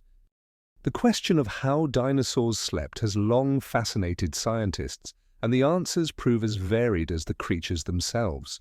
Small, feathered species likely tucked their heads beneath their arms in gestures that echo perfectly in modern birds, while massive sauropods may have remained standing even in rest, their enormous bodies too vulnerable to risk lying down. Some species probably practiced communal roosting, finding safety in numbers as darkness fell, while others sought the solitude of hidden resting places where keen senses could remain alert to the subtle sounds of night. Picture now a moonlit scene beside an ancient river, where a mixed community has gathered for the evening's rest. Ankylosaurs settle like living boulders among the ferns, their armored backs gleaming faintly in the silver light, while nearby, a family group of ceratopsians arranges itself in a protective circle, adults facing outward while juveniles rest safely in the center. The air carries the gentle sounds of their breathing, occasionally punctuated by a soft call or the rustle of movement as a sentinel shifts position. Recent discoveries hint at even more complex behaviors, including evidence of play among juvenile dinosaurs, bite marks that show no signs of predation, unusual wear patterns suggesting repetitive activities, and trackways recording apparently. Purposeless running and jumping all point to creatures that engage in the kind of social play that helps young animals develop skills they will need as adults. As the ancient night reaches its quietest hour, imagine the peaceful sounds that would have filled these prehistoric landscapes, the soft breathing of sleeping giants, the occasional call of a night-active hunter, the gentle rustle of feathered bodies adjusting for comfort. These were not chaotic soundscapes of constant struggle, but the restful rhythms of communities at peace, creatures that had found their places in the vast web of relationships binding their world together. Evidence suggests that many dinosaur species possessed rich emotional lives, capable of forming lasting pair bonds, recognizing individuals within their communities, and perhaps even experiencing something analogous to grief when companions were lost. Their brains, while different from our own, were perfectly adequate for the sophisticated behaviors their fossils reveal, reminding us that intelligence takes many forms in the grand experiment of life. Let their ancient example guide your own rest now, this understanding that even in a world of giants and predators, the most fundamental needs remain beautifully simple: safety, community, and the gentle rhythm of breathing that connects all living things across vast spans of time. As your own senses settle into peaceful darkness, picture these magnificent creatures dreaming beneath the same constellations that shine down on us tonight, their presence as eternal as the cycles of day and night, as comforting as the knowledge that we all belong to the same great story of life on Earth. In their quiet breathing and gentle movements, in their care for their young and cooperation within their communities, dinosaurs remind us that the most important things in life have remained unchanged across hundreds of millions of years: the need for rest, the comfort of companionship, and the simple peace that comes from knowing we are part of something larger than ourselves. As sleep draws near, let their patient example carry you gently into dreams where every breath is measured, every heartbeat steady, and every moment holds the quiet promise of tomorrow's gentle awakening. As the ancient rhythms of terrestrial life settle into peaceful slumber, our journey expands beyond the familiar boundaries of forest and plain to embrace the full majesty of the Mesozoic world. While giants walked the earth and herds moved across flowering landscapes, other realms pulsed with their own extraordinary life. Above, the skies belonged to creatures whose mastery of flight preceded birds by millions of years, While below, in warm seas that covered much of the continents, marine reptiles ruled domains as vast and mysterious as any ocean kingdom ever imagined. Picture the first pale light of dawn touching the surface of an ancient sea, where gentle swells catch and scatter the growing brightness like scattered diamonds. The air above shimmers with movement as shadows lift from coastal cliffs with the unhurried certainty of creatures born to the sky. Wings unfold, vast and quiet, as pterosaurs claim their dominion over the morning air with grace that seems almost supernatural. Breathe slowly now and let your mind soar with these first masters of vertebrate flight. Their wings were marvels of biological engineering, membranes of skin and muscle stretched between elongated finger bones, creating surfaces that could be adjusted with extraordinary precision for every nuance of lift and control. Unlike the feathered wings of birds or the skin flaps of bats, pterosaur wings were unique innovations, evolved specifically to solve the ancient challenge of conquering the air. Watch as a pteranodon glides overhead, its wingspan rivaling that of a small aircraft, yet moving with effortless grace. Hollow bones filled with air sacs make it surprisingly light for its size, while powerful flight muscles anchored to a prominent chest ridge provide the strength needed for sustained soaring across oceanic distances. Its distinctive head crest cuts through the morning air like a living sail, serving both as a flight stabilizer and a banner of species identity. The diversity of pterosaur forms speaks to evolution's endless experimentation with flight. Some were no larger than sparrows, flitting among coastal vegetation in pursuit of insects, while others grew to truly gigantic proportions. Quetzalcoatlus, with its wingspan approaching 40 feet, soared over late Cretaceous landscapes like a feathered dragon, its shadows sweeping across beaches and lagoons with the authority of something that had never known earthbound limitations. Many pterosaurs carried elaborate head crests, structures as varied as they were beautiful. Some rose like elegant sails, others curved like crescent moons, each one perfectly tuned to its owner's needs for flight stability, species recognition, and social display. These crests may have flushed with color during courtship or territorial disputes, transforming the skies into galleries of living art. Let your thoughts drift downward now, through the warm air toward the surface of ancient seas, where the boundary between sky and water becomes a stage for yet another kind of mastery. Beneath the gentle swells, other shadows move with fluid grace through columns of filtered sunlight. Here glides a plesiosaur, its body a masterpiece of aquatic adaptation, 4 flippers beating in perfect synchronization like the wings of a bird swimming through liquid air. Some plesiosaurs carried necks so impossibly long they defied belief. Elasmosaurus stretched its neck to lengths approaching 40 feet, allowing it to approach schools of fish with the stealth of a living periscope, striking with lightning speed before prey could register danger. Its movements through the water were hypnotic, each gesture controlled by muscles and tendons arranged in mechanical perfection. The neck weaving through blue-green depths like a question mark made of bone and sinew. Others in the plesiosaur lineage chose different strategies, developing shorter necks and massive heads, trading elegance for raw power. These pliosaurs became the apex predators of their marine realms, their enormous jaws capable of crushing prey that would challenge even the largest terrestrial predators. As the morning light penetrates deeper into these warm waters, other shapes emerge from the depths. Mosasaurs patrol their territories with the confident efficiency of scaled torpedoes, their bodies perfectly streamlined for high-speed pursuit.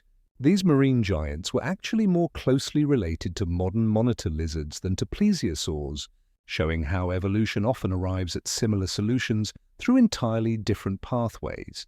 Their skulls reveal jaws capable of opening to extraordinary widths, aided by flexible joints that allow them to swallow prey whole. Some species reached lengths exceeding 50 feet, making them among the largest marine predators ever to patrol Earth's oceans.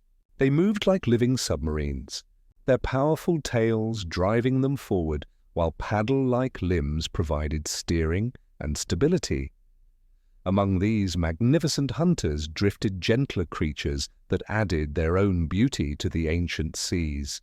Ammonites floated like living nautiluses, their spiral shells painted with intricate patterns that seemed designed by nature's most artistic hand. These shells recorded the chemistry of ancient oceans in layers of mother-of-pearl, creating time capsules that still speak to us of temperatures and seasons in seas that vanished millions of years ago. The interconnectedness of these realms becomes clear when we consider their shared resources and overlapping territories.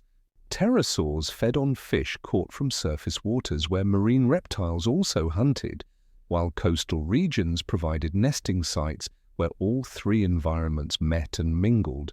The Western Interior Seaway, which split North America in two, created thousands of miles of coastline where land, sea, and air formed a single, integrated ecosystem. Picture the scene as evening approaches over this ancient seascape, where the boundaries between water, land, and sky blur in the golden light of a Mesozoic sunset. Pterosaurs wheel overhead in graceful formations, their calls echoing across the waves as they coordinate movements in aerial ballets practiced for millions of years. Below, the gentle splash of a plesiosaur surfacing to breathe creates expanding rings that catch the dying light, while somewhere in the depths, a mosasaur glides through underwater canyons with the patient confidence of an apex predator. As the ancient day draws to its close and stars begin to appear in the darkening sky, imagine the peaceful sounds of this triple realm settling into rest. The gentle lap of waves against Mesozoic shores mingles with the soft splash of marine reptiles surfacing in moonlit waters and the whisper of pterosaur wings catching the last thermal currents of evening, all blending into a lullaby that speaks of worlds within worlds. Let their ancient harmony guide your own rest now, this understanding that life always finds ways to fill every available space with beauty and purpose. As your breathing settles into the gentle rhythm of waves against ancient shores, picture these magnificent creatures dreaming in their own ways, plesiosaurs floating just beneath the surface, their long necks swaying with the current, mosasaurs resting in underwater caves, and pterosaurs folded into comfortable roosts along cliff faces, their wings wrapped around them like living blankets against the cooling night air. The land may have belonged to the dinosaurs, but the seas and skies were no less alive, no less extraordinary, reminding us that the age of reptiles was not a single story, but a symphony of different movements, each one perfect in its own adaptation to the endless possibilities of life. As the great symphony of ancient seas and soaring skies settles into the quiet depths of geological time, our journey turns towards something equally wondrous, yet more tangible, the patient art of listening to stones. For all the vivid scenes we have painted of feathered hunters and walking mountains, these images spring from something real, something that survived the crushing weight of millions of years to whisper their secrets in our own time. Every fossil is a message written in the most enduring language Earth knows, waiting for the right eyes to read its ancient script. Picture yourself standing in the golden light of late afternoon on a wind-swept badland, where layers of sedimentary rock stretch across the landscape like pages in an enormous book. The air carries the clean scent of dust and distant sage, while bands of red, cream, and grey stone tell stories of ancient rivers, forgotten seas, and climates that vanished before our species drew its first breath. Here, in this seemingly barren terrain, lie treasures beyond counting, each one a fragment of deep time made tangible. Breathe slowly now and imagine the extraordinary patience required for this work. Most of what surrounds you is silent stone, but the trained eye learns to detect subtle differences in texture and color that might betray the presence of something more. Hours or even days might pass in careful searching, until at last a glint catches the light, a curve that seems too organic for mere rock, a pale fragment that once formed part of a living, breathing creature. The excavation that follows is a meditation in precision and care. Each fossil must be freed grain by grain, often under magnification, with tools as delicate as dental instruments. The preparator works like a sculptor in reverse, not adding material, but revealing what was always there, hidden beneath layers of sediment that accumulated like slow snow across geological ages. A vertebra emerges, then another, each one carefully mapped and photographed before removal, for where a fossil lies is part of what it means to tell us. Once freed from its stony cradle, each precious discovery is wrapped in protective plaster jackets for the long journey to laboratory sanctuaries where time slows even further. Here, under the steady glow of specialized lamps, the final revelation begins. Rock must be persuaded away from bone with needles so fine they whisper against the ancient matrix, with tiny air scribes that tap like distant rain. Magnified through microscopes, the boundary between fossil and stone becomes a delicate shoreline that preparators navigate with infinite patience, sometimes taking months to reveal a single skull. Modern technology has transformed this ancient art into something approaching magic. CT scanners peer inside fossilized skulls without breaking them open, building three-dimensional images that revealed the delicate architecture of vanished minds.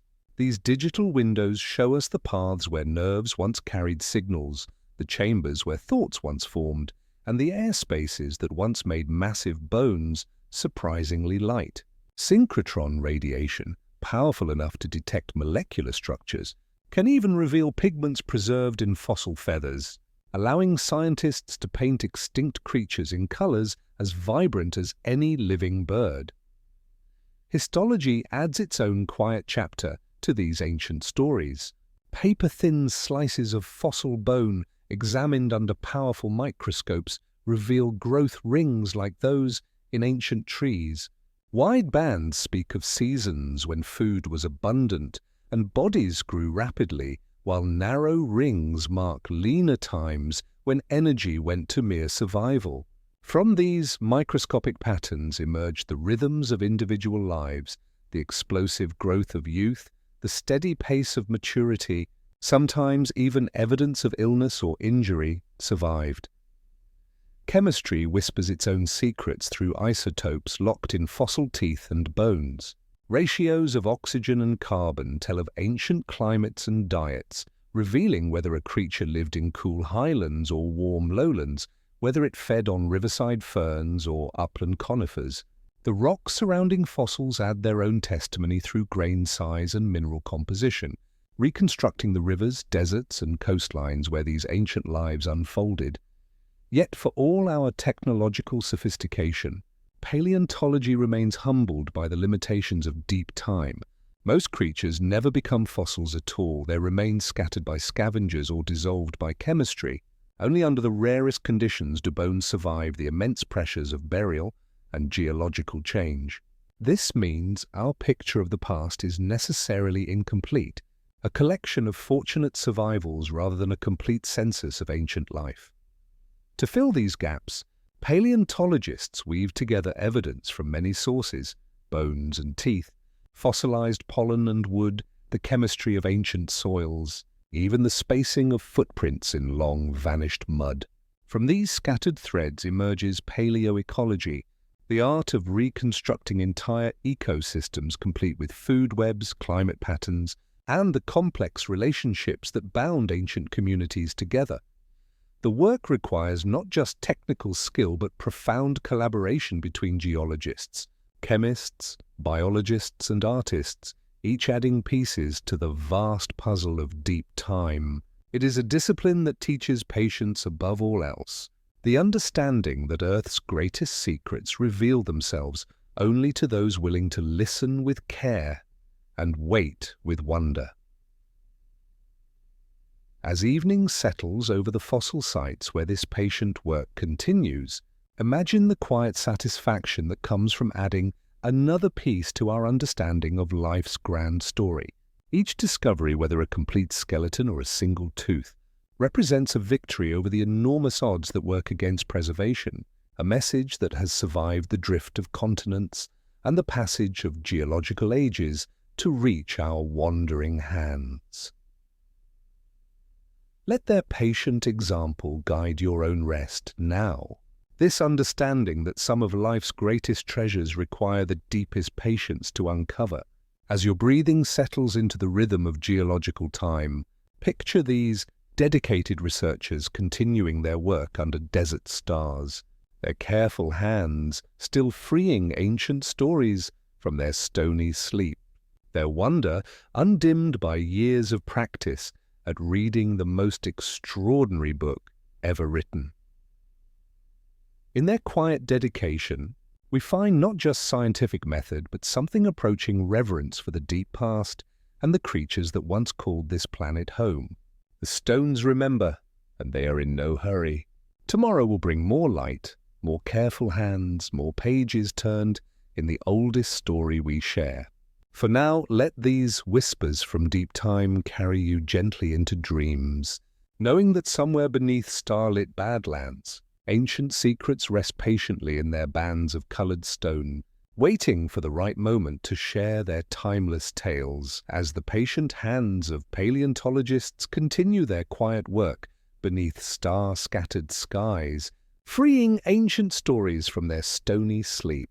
Our journey expands to embrace something even more fundamental, the very air those vanished creatures breathed, the warmth that bathed their skin, and the greenhouse world that cradled their extraordinary lives for over 160 million years.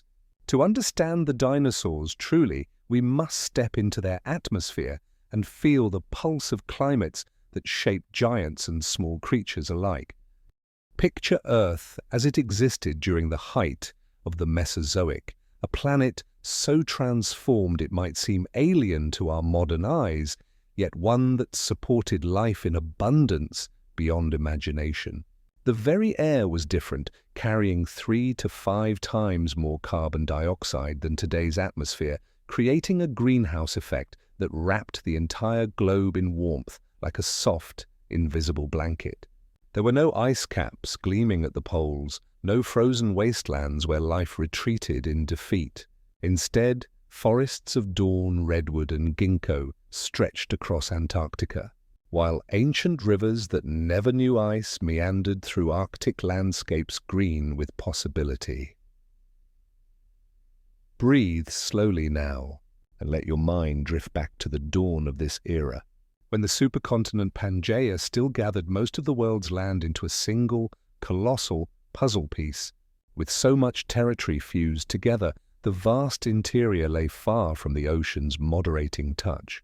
Summers scorched with dry heat that shimmered off red sandstone cliffs, while winters could surprise with sharp cold that bit through the thin air of elevated plains.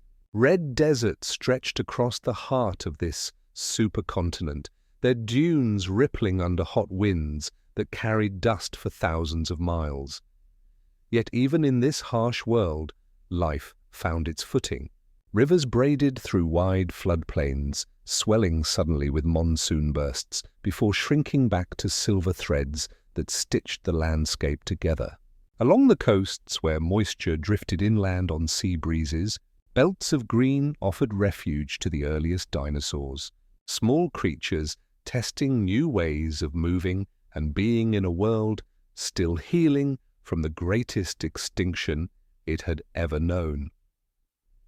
As geological time flowed onward and Pangaea began its slow, majestic breakup, climate followed the changing geography like water finding new channels. Great rifts opened across the land, carving valleys that would eventually widen into the Atlantic Ocean, while new seaways carried humid air deep into continental interiors that had known only scorching aridity. The Jurassic world softened under this influence, morning mist clinging to conifer groves, droplets beading on ginkgo leaves, ferns releasing their unfurling fronds to filtered sunlight that danced through canopies, growing ever taller and more generous. Rain fell often enough to keep rivers full and soils rich, creating the perfect conditions for the great expansion of plant life that would feed the walking mountains.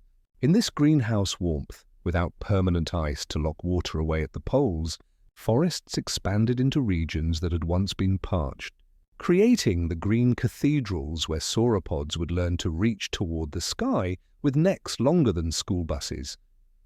Let your thoughts drift now to perhaps the most remarkable feature of this greenhouse, Earth, the polar regions themselves. Forget any image of ice and snow, of barren landscapes locked in perpetual winter. Instead, picture lush forests thriving at the very ends of the Earth, their canopies adapted to the strange rhythms of polar light and shadow. Fossil wood and leaves from Antarctica and northern Alaska tell an extraordinary story of ecosystems that flourished, despite months of continuous daylight followed by months of twilight, darkness. Dinosaurs living in these high-latitude environments faced challenges unlike those Anywhere else on the planet? During the brief polar summer, they basked in continuous daylight that powered explosive plant growth and provided abundant food for massive herds. But as winter approached and darkness settled over the land for months at a time, they had to survive on stored energy, migrate vast distances toward more hospitable climates, or perhaps enter states of reduced activity that allowed them to wait patiently for the sun's return. By the Cretaceous period, as continents continued their slow dance toward modern positions, the climate became even more generous and complex. Vast inland seas spread across low-lying areas, the greatest of them the western interior seaway that divided North America from the Arctic to the Gulf of Mexico. These warm, shallow waters created thousands of miles of new coastline where land, sea, and sky formed integrated ecosystems of stunning productivity. Along these shores, hadrosaurs nested in vast colonies, while marine reptiles hunted in waters that teemed with ammonites and primitive fish. The air itself was richer, carrying higher levels of oxygen at certain times that supported Insects of extraordinary size and powered the efficient respiratory systems of dinosaurs with their bird-like breathing apparatus. This greenhouse atmosphere also fueled one of the most profound revolutions in Earth's botanical history, the rise of flowering plants. Their rapid diversification during the Cretaceous was intimately linked to the consistently warm, humid climates that encouraged their growth. Forests became more varied, prairies of colorful vegetation spread across floodplains, and herbivores adapted their feeding strategies to exploit this new abundance of softer, more nutritious plant matter. The warmth of this ancient world demanded its own adaptations. Large plates on stegosaurs, frills on ceratopsians, and sails on spinosaurids may all have served as living radiators, surfaces for absorbing or releasing heat as conditions required. Smaller dinosaurs relied on their feathered coverings, adjusting their insulation like natural clothing to trap warmth during cool nights or provide shade during the heat of day. Fire, too, played its role in shaping these greenhouse landscapes. High oxygen levels at certain times made wildfires more common and intense than today, creating mosaics of burned clearings, regenerating forests, and mature woodlands.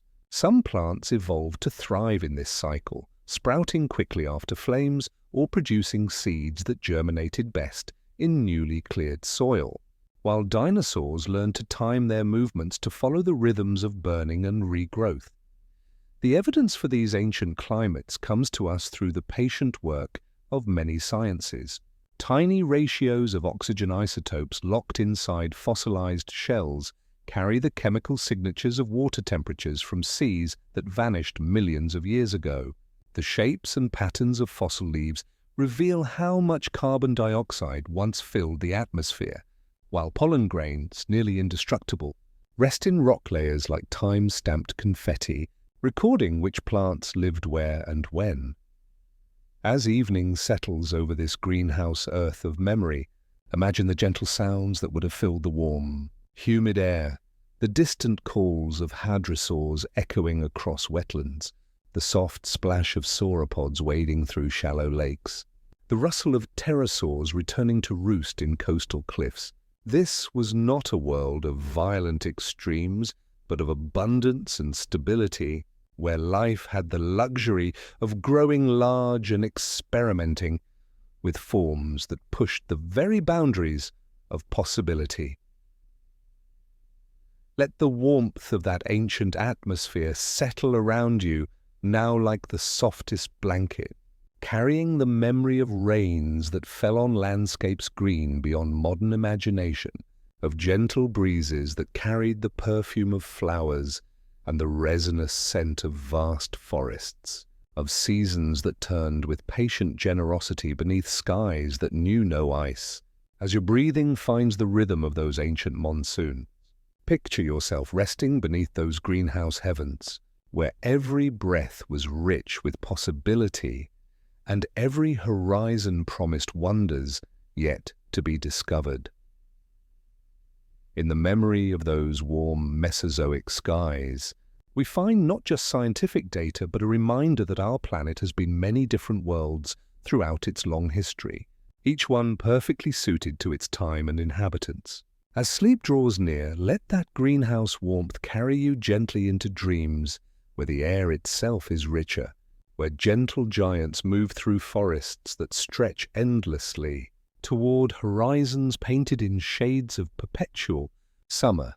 As the warm greenhouse atmosphere of the ancient world settles around us like the softest embrace, our journey turns towards something often overlooked yet absolutely essential: the quiet green foundation upon which the entire age of dinosaurs was built.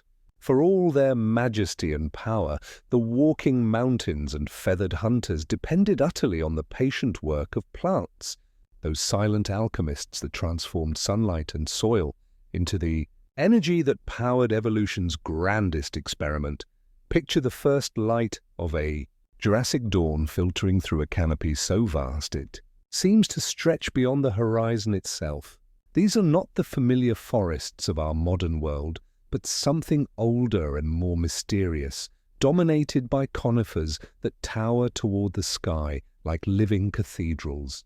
Their trunks rise straight and true for hundreds of feet, their resinous bark carrying the scent of ancient summers, while their needle-covered branches create layers upon layers of green that filter the morning light into dancing patterns of gold and shadow. Breathe slowly now, and let the ancient fragrance of pine resin fill your imagination, mixed with the earthier scent of damp soil and the green smell of growing things. Beneath the towering conifers, cycads spread their stiff, palm-like crowns in scattered groves, their thick trunks speaking of resilience earned through millions of years of patient survival. Among them stand the ginkgos, their distinctive fan-shaped leaves catching the filtered sunlight like natural stained glass, virtually unchanged since the Mesozoic and representing one of evolution's most successful experiments in longevity. The forest floor beneath these ancient giants tells its own story of abundance. Ferns carpet the ground in every conceivable variety, from delicate species no larger than your hand to tree ferns that stretch their fronds 20 feet into the air like botanical umbrellas.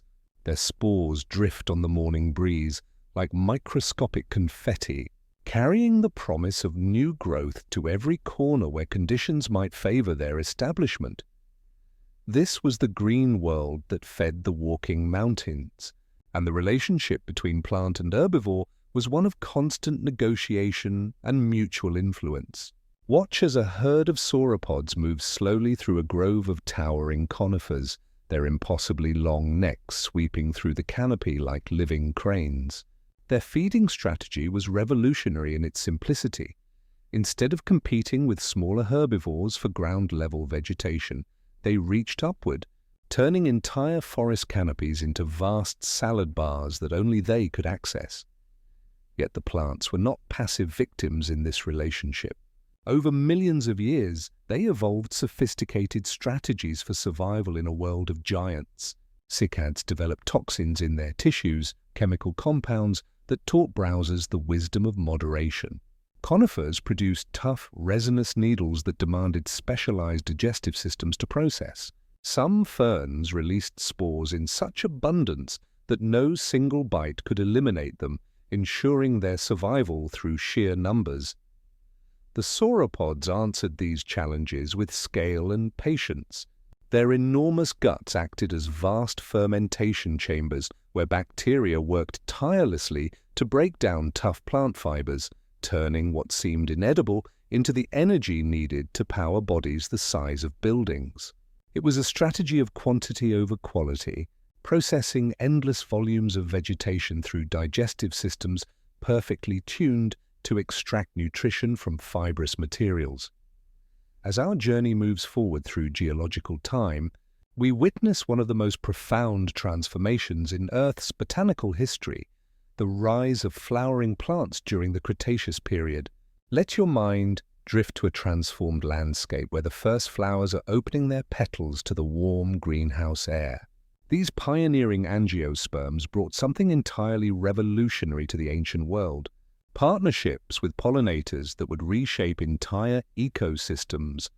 Instead of relying solely on wind to carry their pollen, these innovative plants began to attract beetles, flies, and early bees with offerings of nectar and bright colors, creating collaborations that would prove to be among evolution's most successful strategies.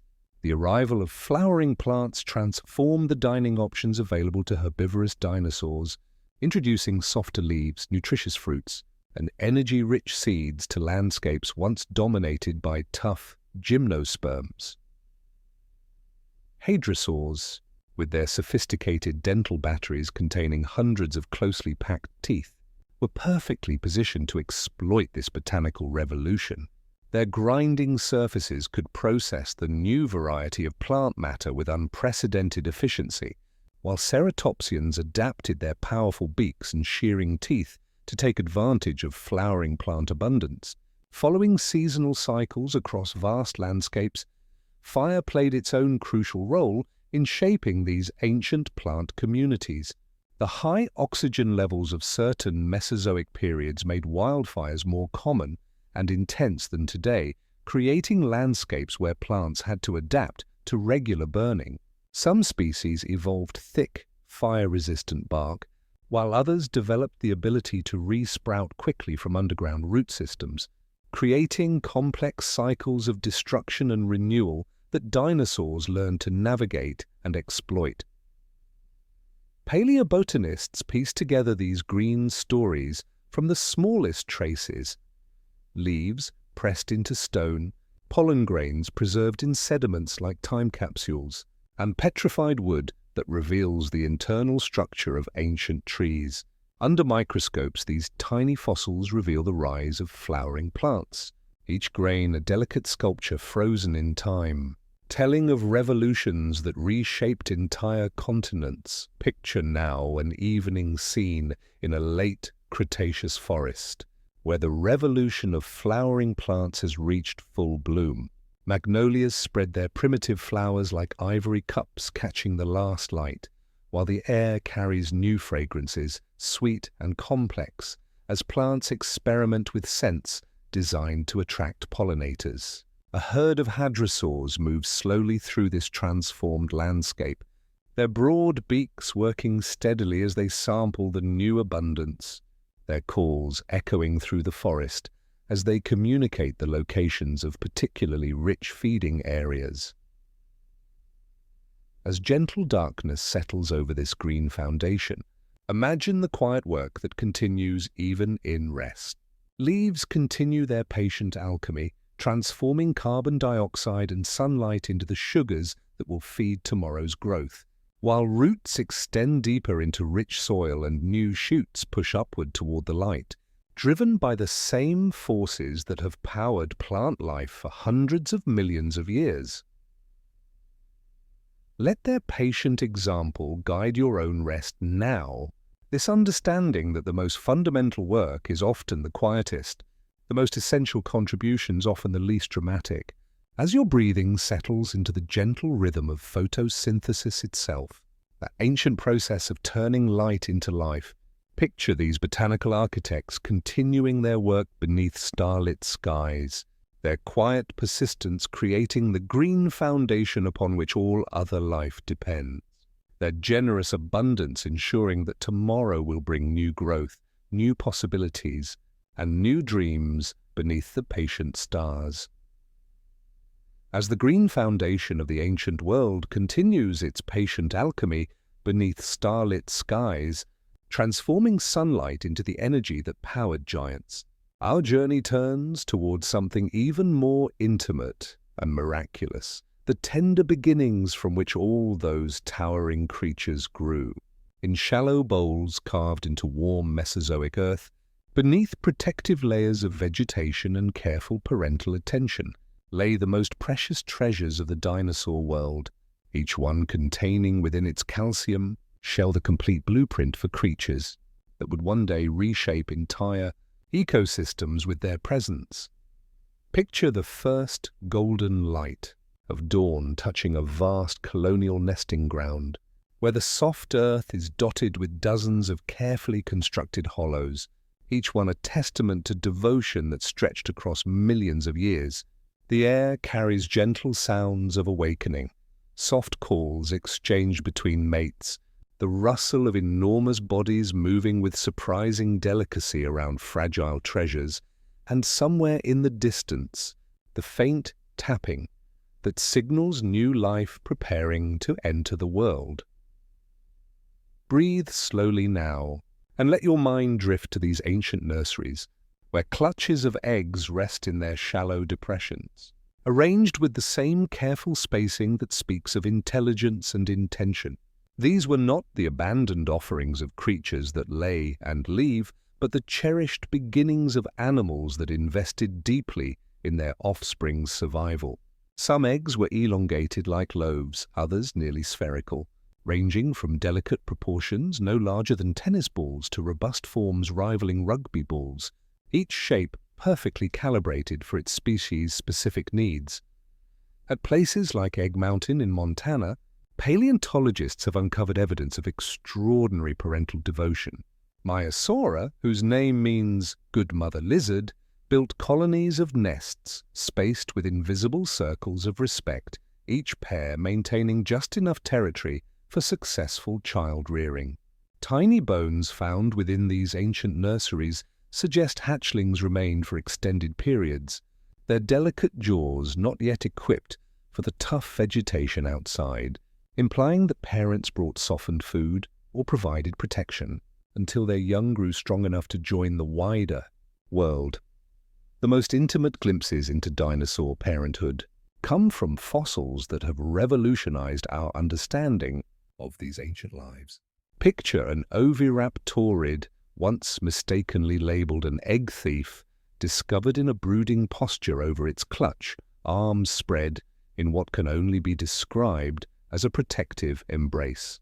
Feathers meet shells with the gentlest touch, creating the same circular arrangement we see in modern birds, with careful gaps allowing warmth to circulate. This remarkable scene, frozen in stone for millions of years, reveals that behaviors as familiar as nesting and brooding stretch back into the deepest past. When the moment of emergence finally arrived, it came through patient persistence rather than dramatic struggle. Tiny egg teeth, temporary structures designed specifically for breaking free, chipped away at calcium barriers from within, while developing muscles provided strength for that first, most crucial escape.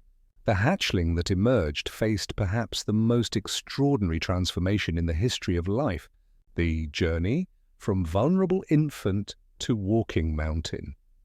The fossil record preserves this miraculous growth in the microscopic architecture of bone itself.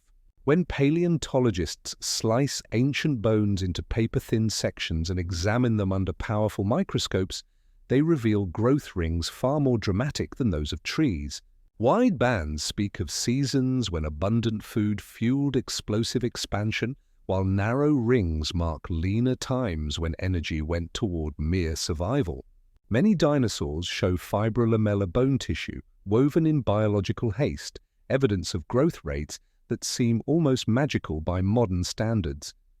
A young sauropod might vault from something small enough to hold in your hands to a multi-ton adolescent in just a few years, its bones lengthening and thickening with mechanical precision, while body proportions shifted to accommodate ever-increasing mass.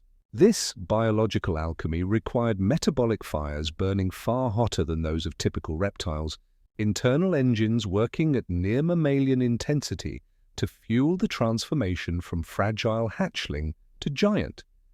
Yet juveniles were not simply miniature adults, but creatures occupying entirely different ecological roles.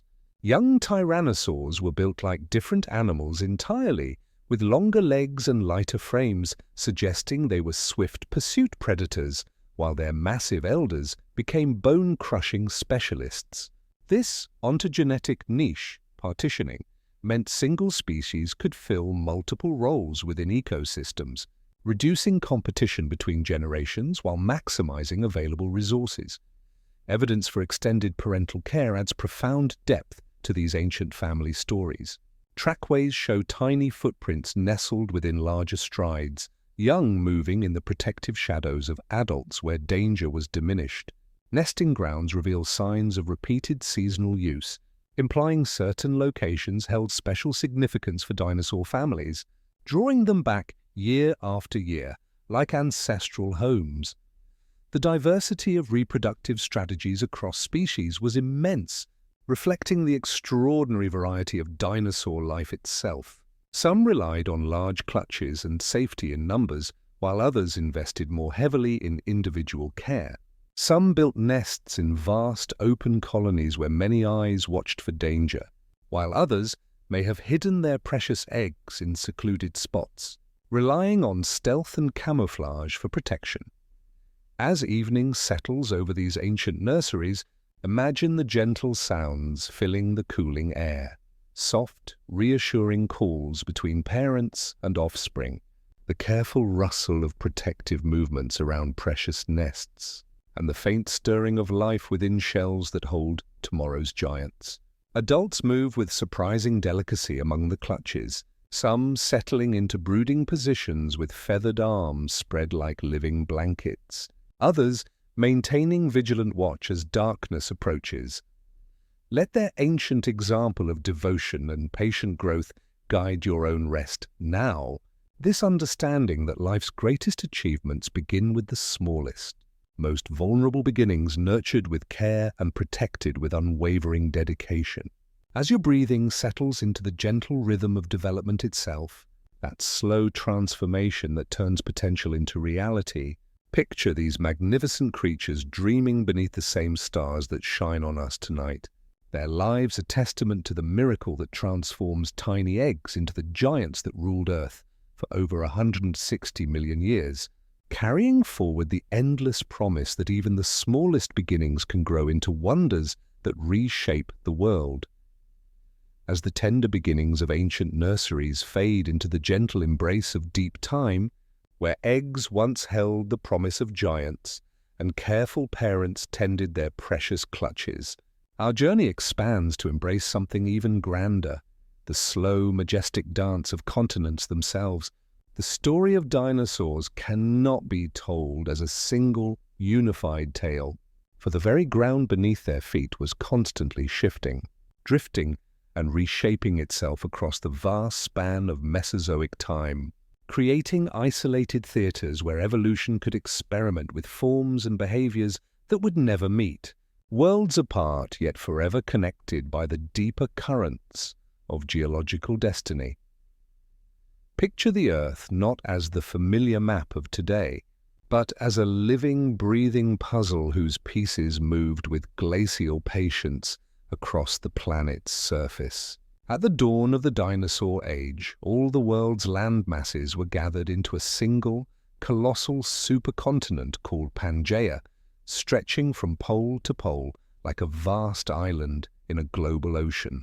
Here, the earliest dinosaurs began their evolutionary experiments as part of a connected world, where small Eoraptor and Herrerasaurus could theoretically wander from what would one day become Argentina to Germany, limited only by climate and terrain, not by the barriers of ocean or mountain range.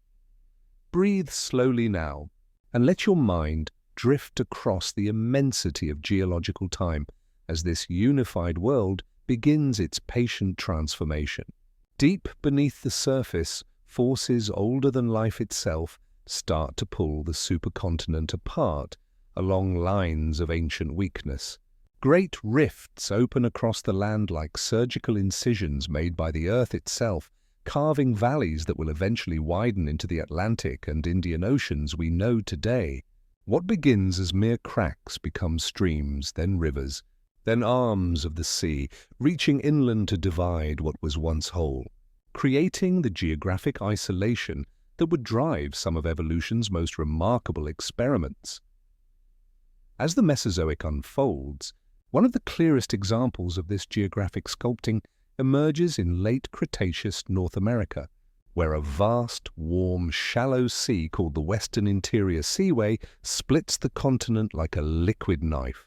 To the west lies Laramidia, a narrow ribbon of land pressed between the seaway and rising mountains, while to the east stretches Appalachia, broader but more isolated.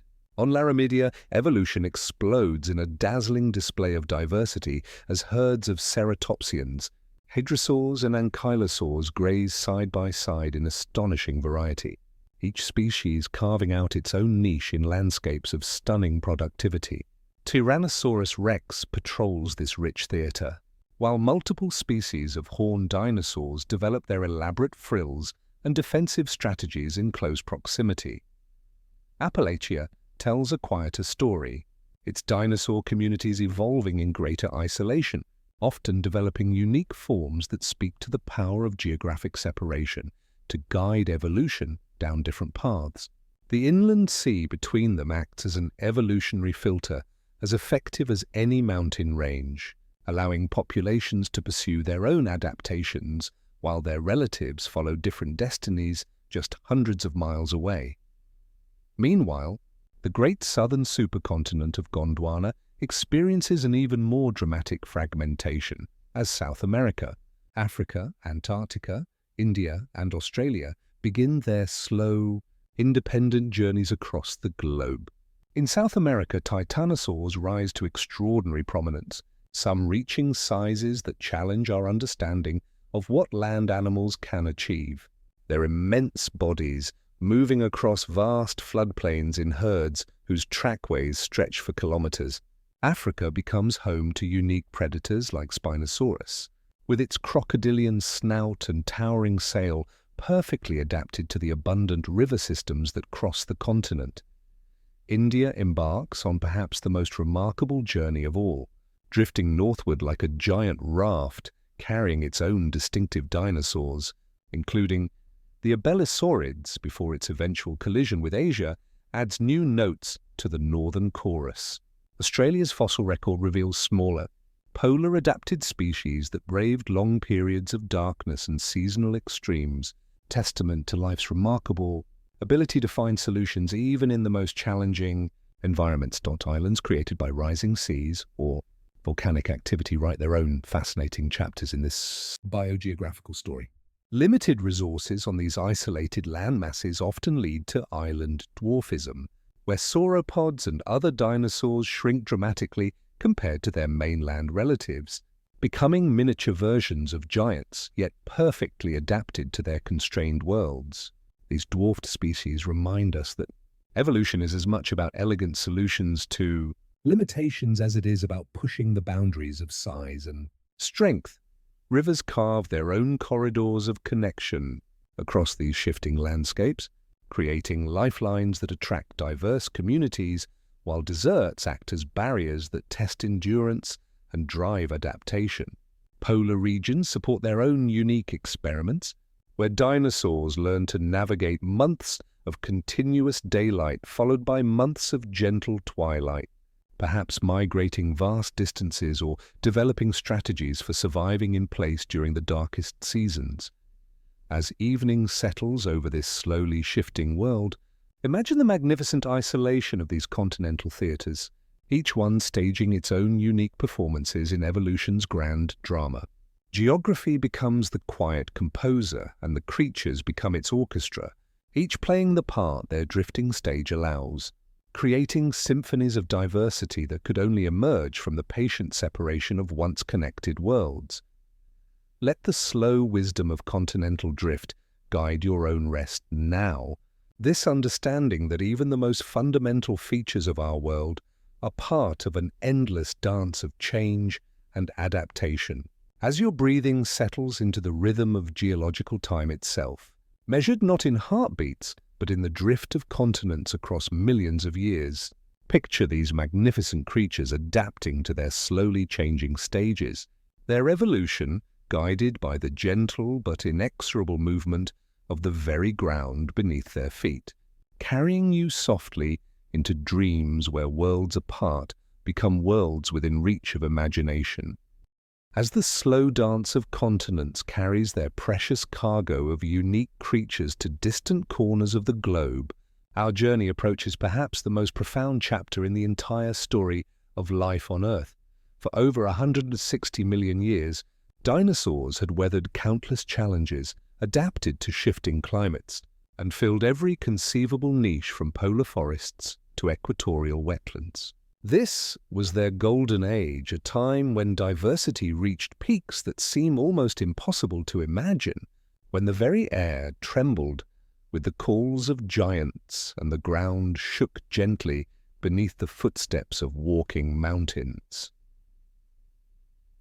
Picture the world as it existed 66 million years ago, in those final glorious moments before everything changed.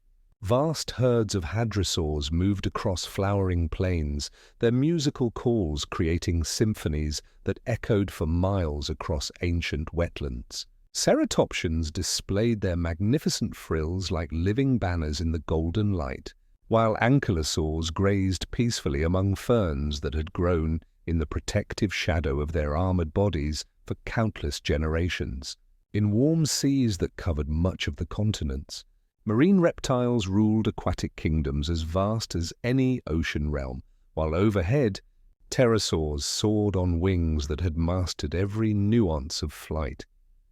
Breathe slowly now, and let your mind rest in this moment of abundance, this pinnacle of reptilian achievement, when it seemed the age of dinosaurs might continue forever.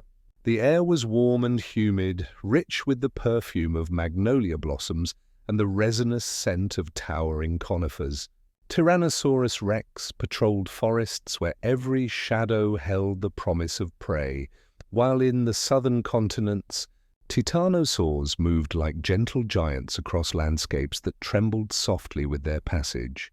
Then, on what must have seemed like an ordinary morning, the sky began to change. Somewhere far beyond the horizon, an ancient traveler that had wandered the solar system for millions of years finally completed its long journey toward Earth. This was no ordinary meteor, but a massive asteroid, perhaps 10 kilometers across, hurtling through space with the accumulated momentum of cosmic ages. Its destination was the shallow seas off what is now the Yucatan Peninsula, where its impact would carve the Chicxulub crater, a scar over 180 kilometers wide that would mark the moment when the age of dinosaurs began its sudden, tragic end. The energy released in that instant exceeded billions of nuclear weapons. Rock vaporized, creating superheated plumes that expanded faster than sound, while towering tsunamis raced across ancient seas, carrying marine reptiles and their prey far inland before depositing them in confused heaps that would one day become fossil beds. The very air became toxic with vaporized stone and the smoke of a world suddenly set ablaze. As forests ignited from the radiant heat of impact, debris falling back through the atmosphere like rain made of fire. Yet these immediate horrors were only the beginning of a longer, more insidious catastrophe. As debris continued to rain down over the following hours and days, it began to create a shroud of darkness that would persist for months, perhaps years. Dust and ash rose high into the atmosphere, blocking the sun itself and plunging the world into what scientists now call an impact winter. Photosynthesis faltered as plants struggled to capture light that no longer reached Earth's surface, while temperatures plummeted as the greenhouse warmth that had sustained the Mesozoic world gave way to artificial winter. At nearly the same time, another chapter of destruction unfolded on the far side of the world, where the Deccan Traps in what is now India erupted in vast sheets of lava, releasing clouds of sulfur dioxide and carbon dioxide that further disrupted climate patterns already reeling from the impact. Together, these forces created a 1-2 rhythm of upheaval that pushed ecosystems beyond their breaking point. In this sudden darkness, food chains collapsed from the bottom up. The flowering plants that had fed vast herds began to wither and die, their leaves falling like surrender flags in the perpetual twilight. Herbivores, deprived of their green sustenance, grew weak and desperate, while the predators that depended on them found their prey disappearing like shadows in the artificial night. The walking mountains, those gentle giants whose enormous appetites had shaped entire forests, could not survive the sudden scarcity. Their massive bodies, once their greatest strength, became impossible burdens in a world where every calorie was precious. Yet not all life perished in this catastrophe. Survival often came down to size, diet, and pure chance. Birds, the feathered descendants of small theropods, possessed advantages that proved crucial in the darkened world. Their smaller bodies required less food. Their ability to fly allowed them to search vast areas for scattered resources, and their varied diets helped them exploit whatever remained available. Some could survive on seeds that lay dormant in the soil, quiet time capsules waiting for better days to return. Crocodilians endured as well, their slower metabolisms allowing them to survive long periods without food, while their aquatic habitats provided some shelter from the worst effects of the global catastrophe. Small mammals, already adapted to cautious lives in the shadows, found niches in the disrupted ecosystems where their modest needs could still be met. As the months passed and the dust slowly settled from the upper atmosphere, a profound quiet fell over landscapes that had echoed with the calls of giants for over 160 million years. The great herds were gone, their fossilized bones the only testament to communities that had once moved across continents in migrations timed to the ancient rhythms of flowering and season. The musical calls of hadrosaurs no longer rolled across wetlands, and the ground no longer trembled with the footsteps of sauropods reaching toward a sun that was finally returning to a world transformed beyond recognition. The evidence of this great turning point lies buried in the rocks themselves, written in a thin layer of clay found around the globe, rich in iridium, a metal rare in Earth's crust but common in asteroids. This global signature, along with shocked quartz crystals and tiny glass spherules formed from molten rock, serves as a bookmark between ages, marking the precise moment when one chapter of Earth's story ended and another began. Yet even in this darkest chapter, life demonstrated its remarkable resilience. As the skies slowly cleared and plants began their patient work of recolonization, new opportunities emerged from the ashes of the old world. The extinction was not complete, for the dinosaurs had not truly vanished, but had been transformed. In every songbird that greets the dawn, in every hawk that soars on thermal currents, in every reminder that wings still carry the ancient gift of flight, The lineage continues as evening settles over this transformed world, where silence has replaced the ancient chorus of giants. Let the profound lesson of this great transition guide your own rest. Even the darkest nights eventually give way to dawn. Even the most devastating endings carry within them the seeds of new beginnings.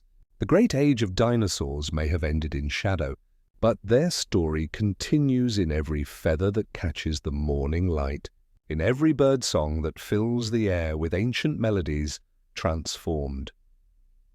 Let their memory carry you gently into dreams now, knowing that their legacy lives on in the world around us, that life finds ways to endure even the darkest times and emerge, changed but unbroken, into whatever new world awaits beyond the shadows. In the quiet after the storm, in the first green shoots pushing through ash, in the patient return of light and song, we find the eternal promise that even after the deepest night, life always finds a way to rise once more. As the profound silence settles over landscapes where giants once walked, where the last echoes of ancient calls have faded into geological memory, our story takes perhaps its most extraordinary turn. For in the darkest hour of that great extinction, when it seemed the age of dinosaurs had ended forever, something remarkable was quietly taking place. The dinosaurs had not truly vanished at all. They had simply learned to fly. Picture the first tentative dawn after that long night of dust and ash, when pale sunlight finally pierced the clearing atmosphere to touch a world both familiar and utterly transformed. In the branches of surviving trees, small shadows stirred with movements that carried echoes of ancient grace. These were the birds, living bridges between the vanished world of giants and the new age slowly beginning, their hollow bones and beating hearts carrying the living essence of everything that had come before. Breathe slowly now, and let your mind embrace this most beautiful of paradoxes. Every robin that hops across morning grass, every hawk that circles on thermal currents, every sparrow that builds its nest in the eaves of human dwellings is a dinosaur, slimmed and feathered and adapted for a world where survival demanded not size but versatility. Wings beat where once claws grasped, voices rise where once the ground trembled, and a lineage that began among leaf shadows in the Mesozoic carries its story forward on currents of air.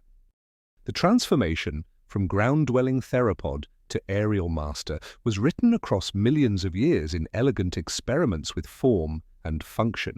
Feathers did not begin as instruments of flight, but as something far simpler and more intimate. Picture a small Sinosauropteryx moving through dappled Jurassic sunlight, its body adorned with soft, hair-like filaments that trapped warmth close to its skin like the gentlest down.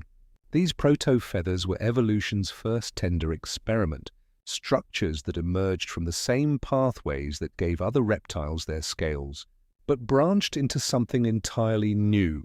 Over countless generations, these simple coverings grew more complex.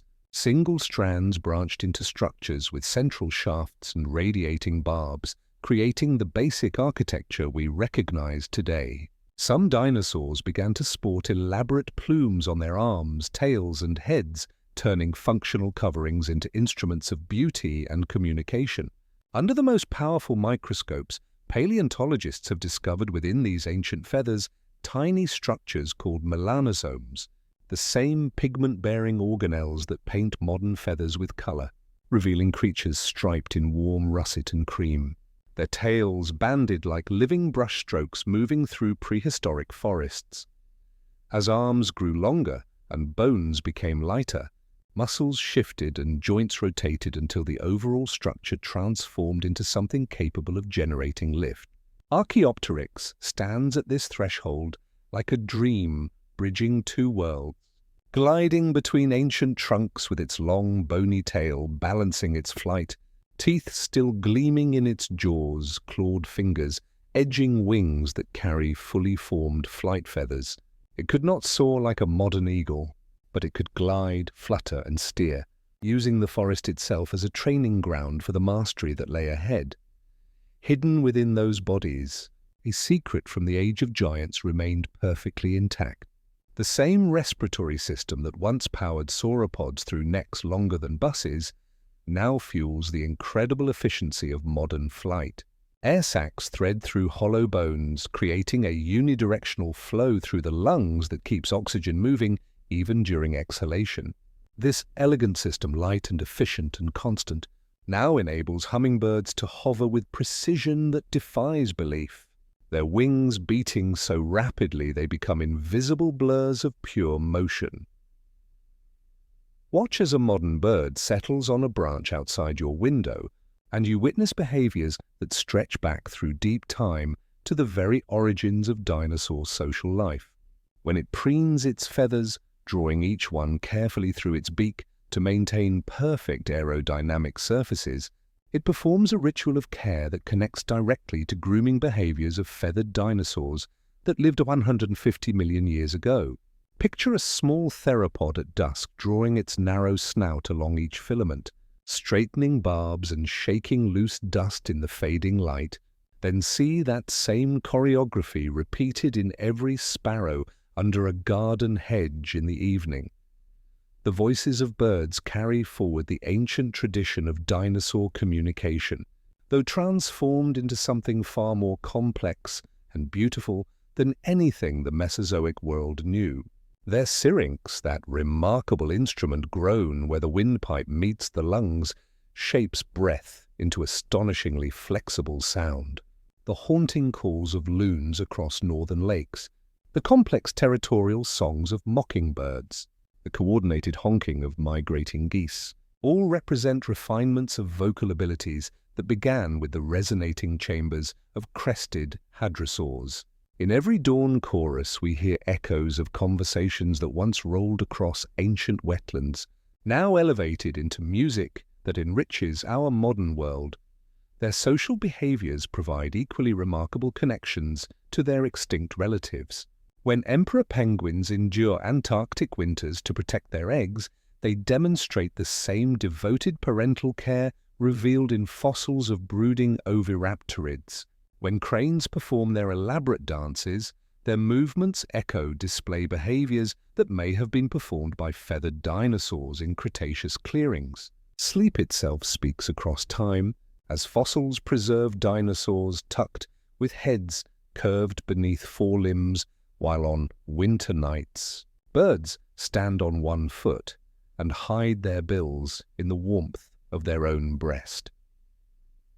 The survival of birds through the Great Extinction underscores the incredible flexibility of this lineage.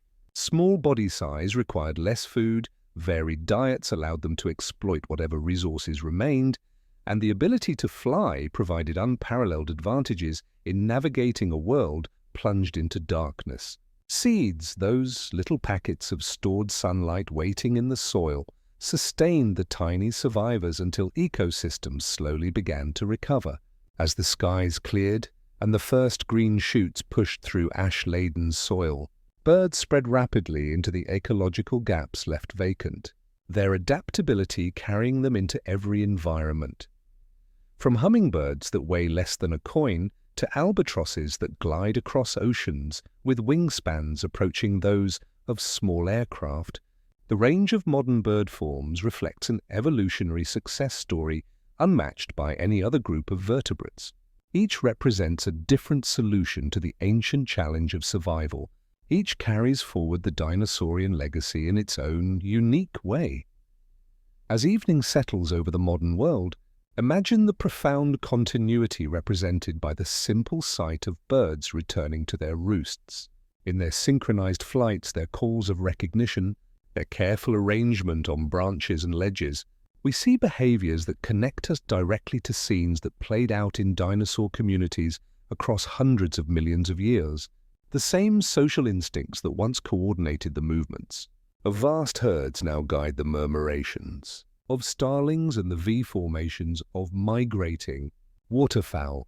Let their living presence comfort you now with the understanding that extinction is never complete, that life always finds ways to carry forward its most precious innovations into whatever future awaits. As your breathing settles into the gentle rhythm of modern night sounds, where owls call from darkness and night-flying birds navigate by starlight, remember that you are listening to the voices of dinosaurs, transformed but unbroken, their ancient songs continuing in new forms. The next time you hear the song of a robin, let it remind you that this is more than a pleasant note in the morning air. It is a whisper from the deep past, a living connection to the age of giants. The dinosaurs did not vanish into fossil stone, but live on in the wings that grace our skies, in the songs that fill our mornings, in the remarkable creatures that remind us daily that the great story continues. As sleep draws near, let their wings of memory fan the air above your rest, light as a sigh, steady as a heartbeat.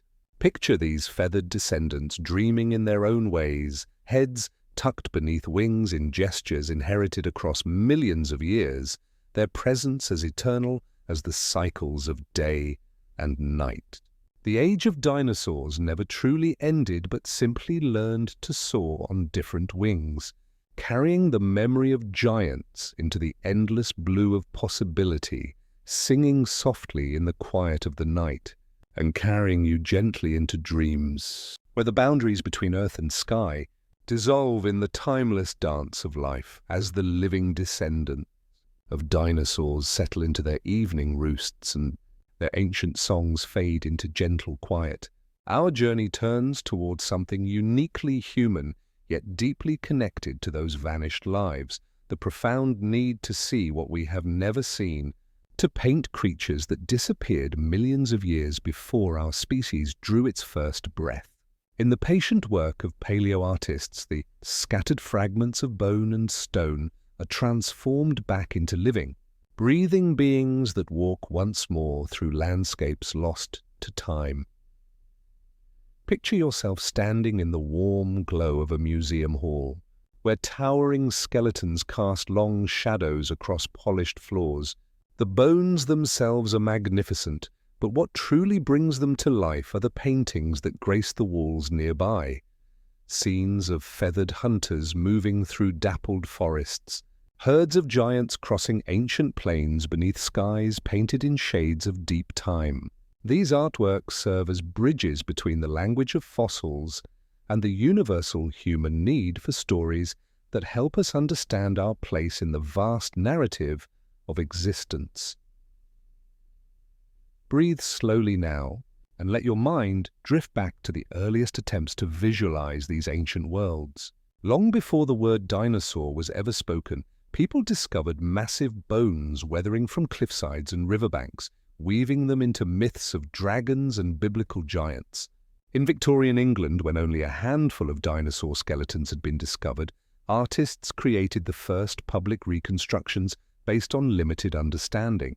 The famous Crystal Palace sculptures, unveiled in 1854, showed dinosaurs as bulky, tail-dragging creatures more like giant iguanas than the dynamic animals they truly were, with poor iguanodon sporting a horn on its nose instead of a thumb spike. Yet, these pioneering works stirred wonder in ways that scientific papers never could, giving the public their first glimpse of a world where creatures beyond imagination had once ruled the earth. As knowledge accumulated through the dedicated work of fossil hunters and preparators, artistic visions evolved alongside scientific understanding.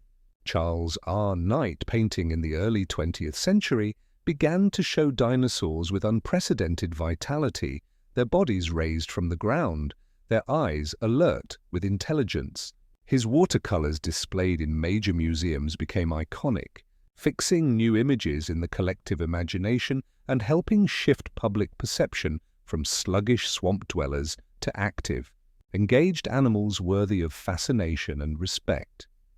The revolution of the late 20th century brought perhaps the most dramatic transformation in how we visualize the deep past, as evidence mounted that many theropods possessed feathers and that dinosaurs were warm-blooded, fast-moving creatures.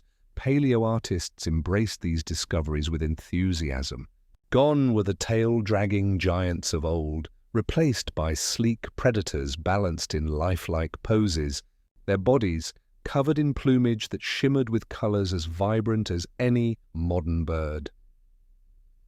Modern technology has transformed this ancient craft into something approaching time travel itself. Under powerful microscopes, paleontologists have discovered melanosomes preserved in fossil feathers, the same pigment-bearing structures that paint modern birds with color. From these microscopic time capsules, scientists can reconstruct creatures striped in warm russet and cream, their tails banded like living brushstrokes moving through prehistoric forests. When artists painted Borealopelta with reddish-brown coloration and countershading, they were following evidence from pigments that survived for 110 million years. CT scanners now peer inside fossilized skulls without breaking them open, revealing the delicate architecture where ancient minds once formed thoughts and processed the world around them. Computer models test how massive sauropods might have moved their impossibly long necks, how raptors coordinated their movements, how pterosaurs launched themselves from cliff tops into prehistoric skies. Each technological advance widens the palette of possibility while demanding greater precision from the artists who translate scientific evidence into visual poetry. Yet with each advance in artistic sophistication comes greater responsibility. Every painting, every sculpture, every digital reconstruction carries the power to shape how millions of people imagine the past. The challenge for modern paleoartists lies in balancing scientific accuracy with the emotional resonance that makes these ancient creatures feel real and alive.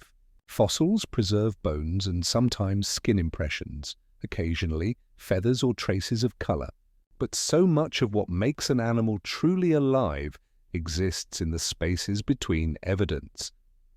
Responsible paleoart acknowledges these uncertainties rather than hiding them, sometimes offering multiple interpretations rather than a single definitive image.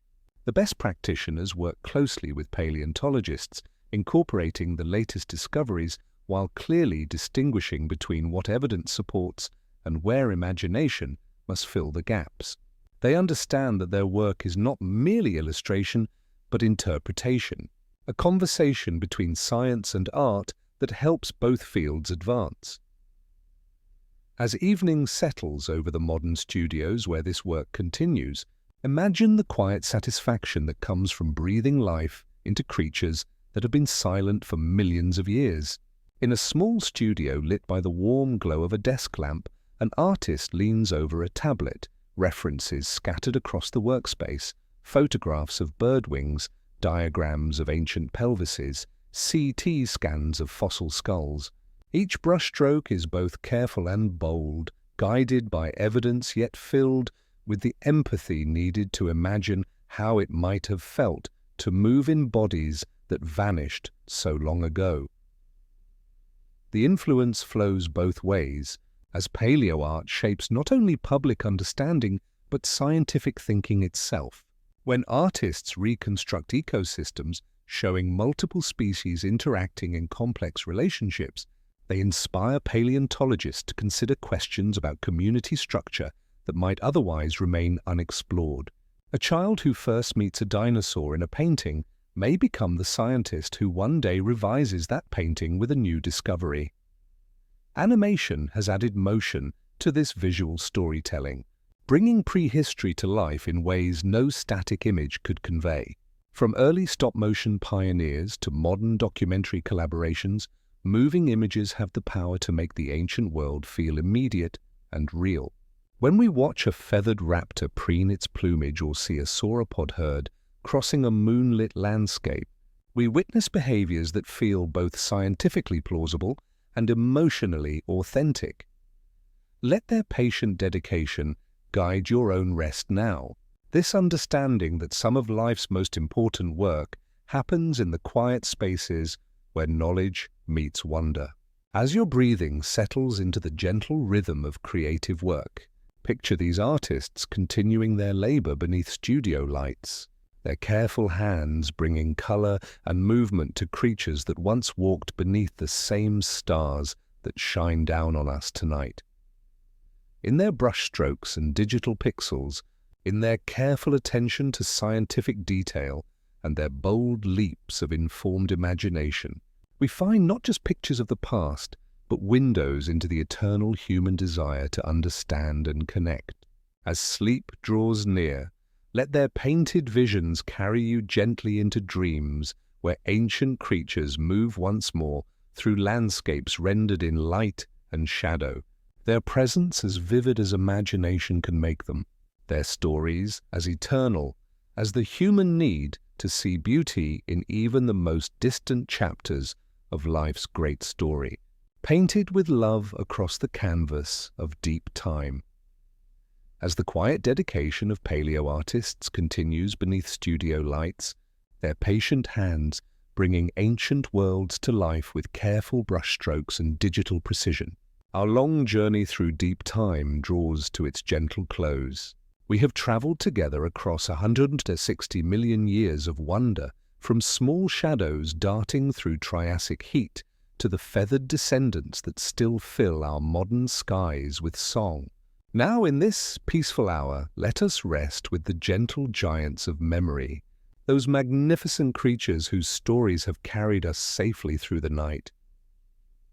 Picture yourself settling into the most comfortable place you know, where the soft earth holds the memory of countless footsteps, and overhead, the same stars shine that once illuminated herds moving across ancient landscapes. Feel your breathing naturally slow as we pause to reflect on the extraordinary journey we have shared. Each chapter, a gentle step deeper into the patient mysteries of deep time.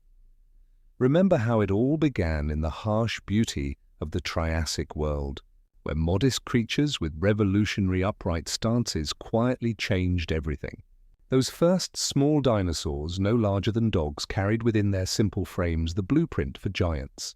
Their patient steps still echo in the rhythm of your own breathing, reminding us that even the greatest achievements begin with humble courage and the willingness to try something entirely new. From those small beginnings rose the walking mountains of the Jurassic, those impossible sauropods whose necks reached toward ancient skies with grace that seemed to bend the very laws of physics.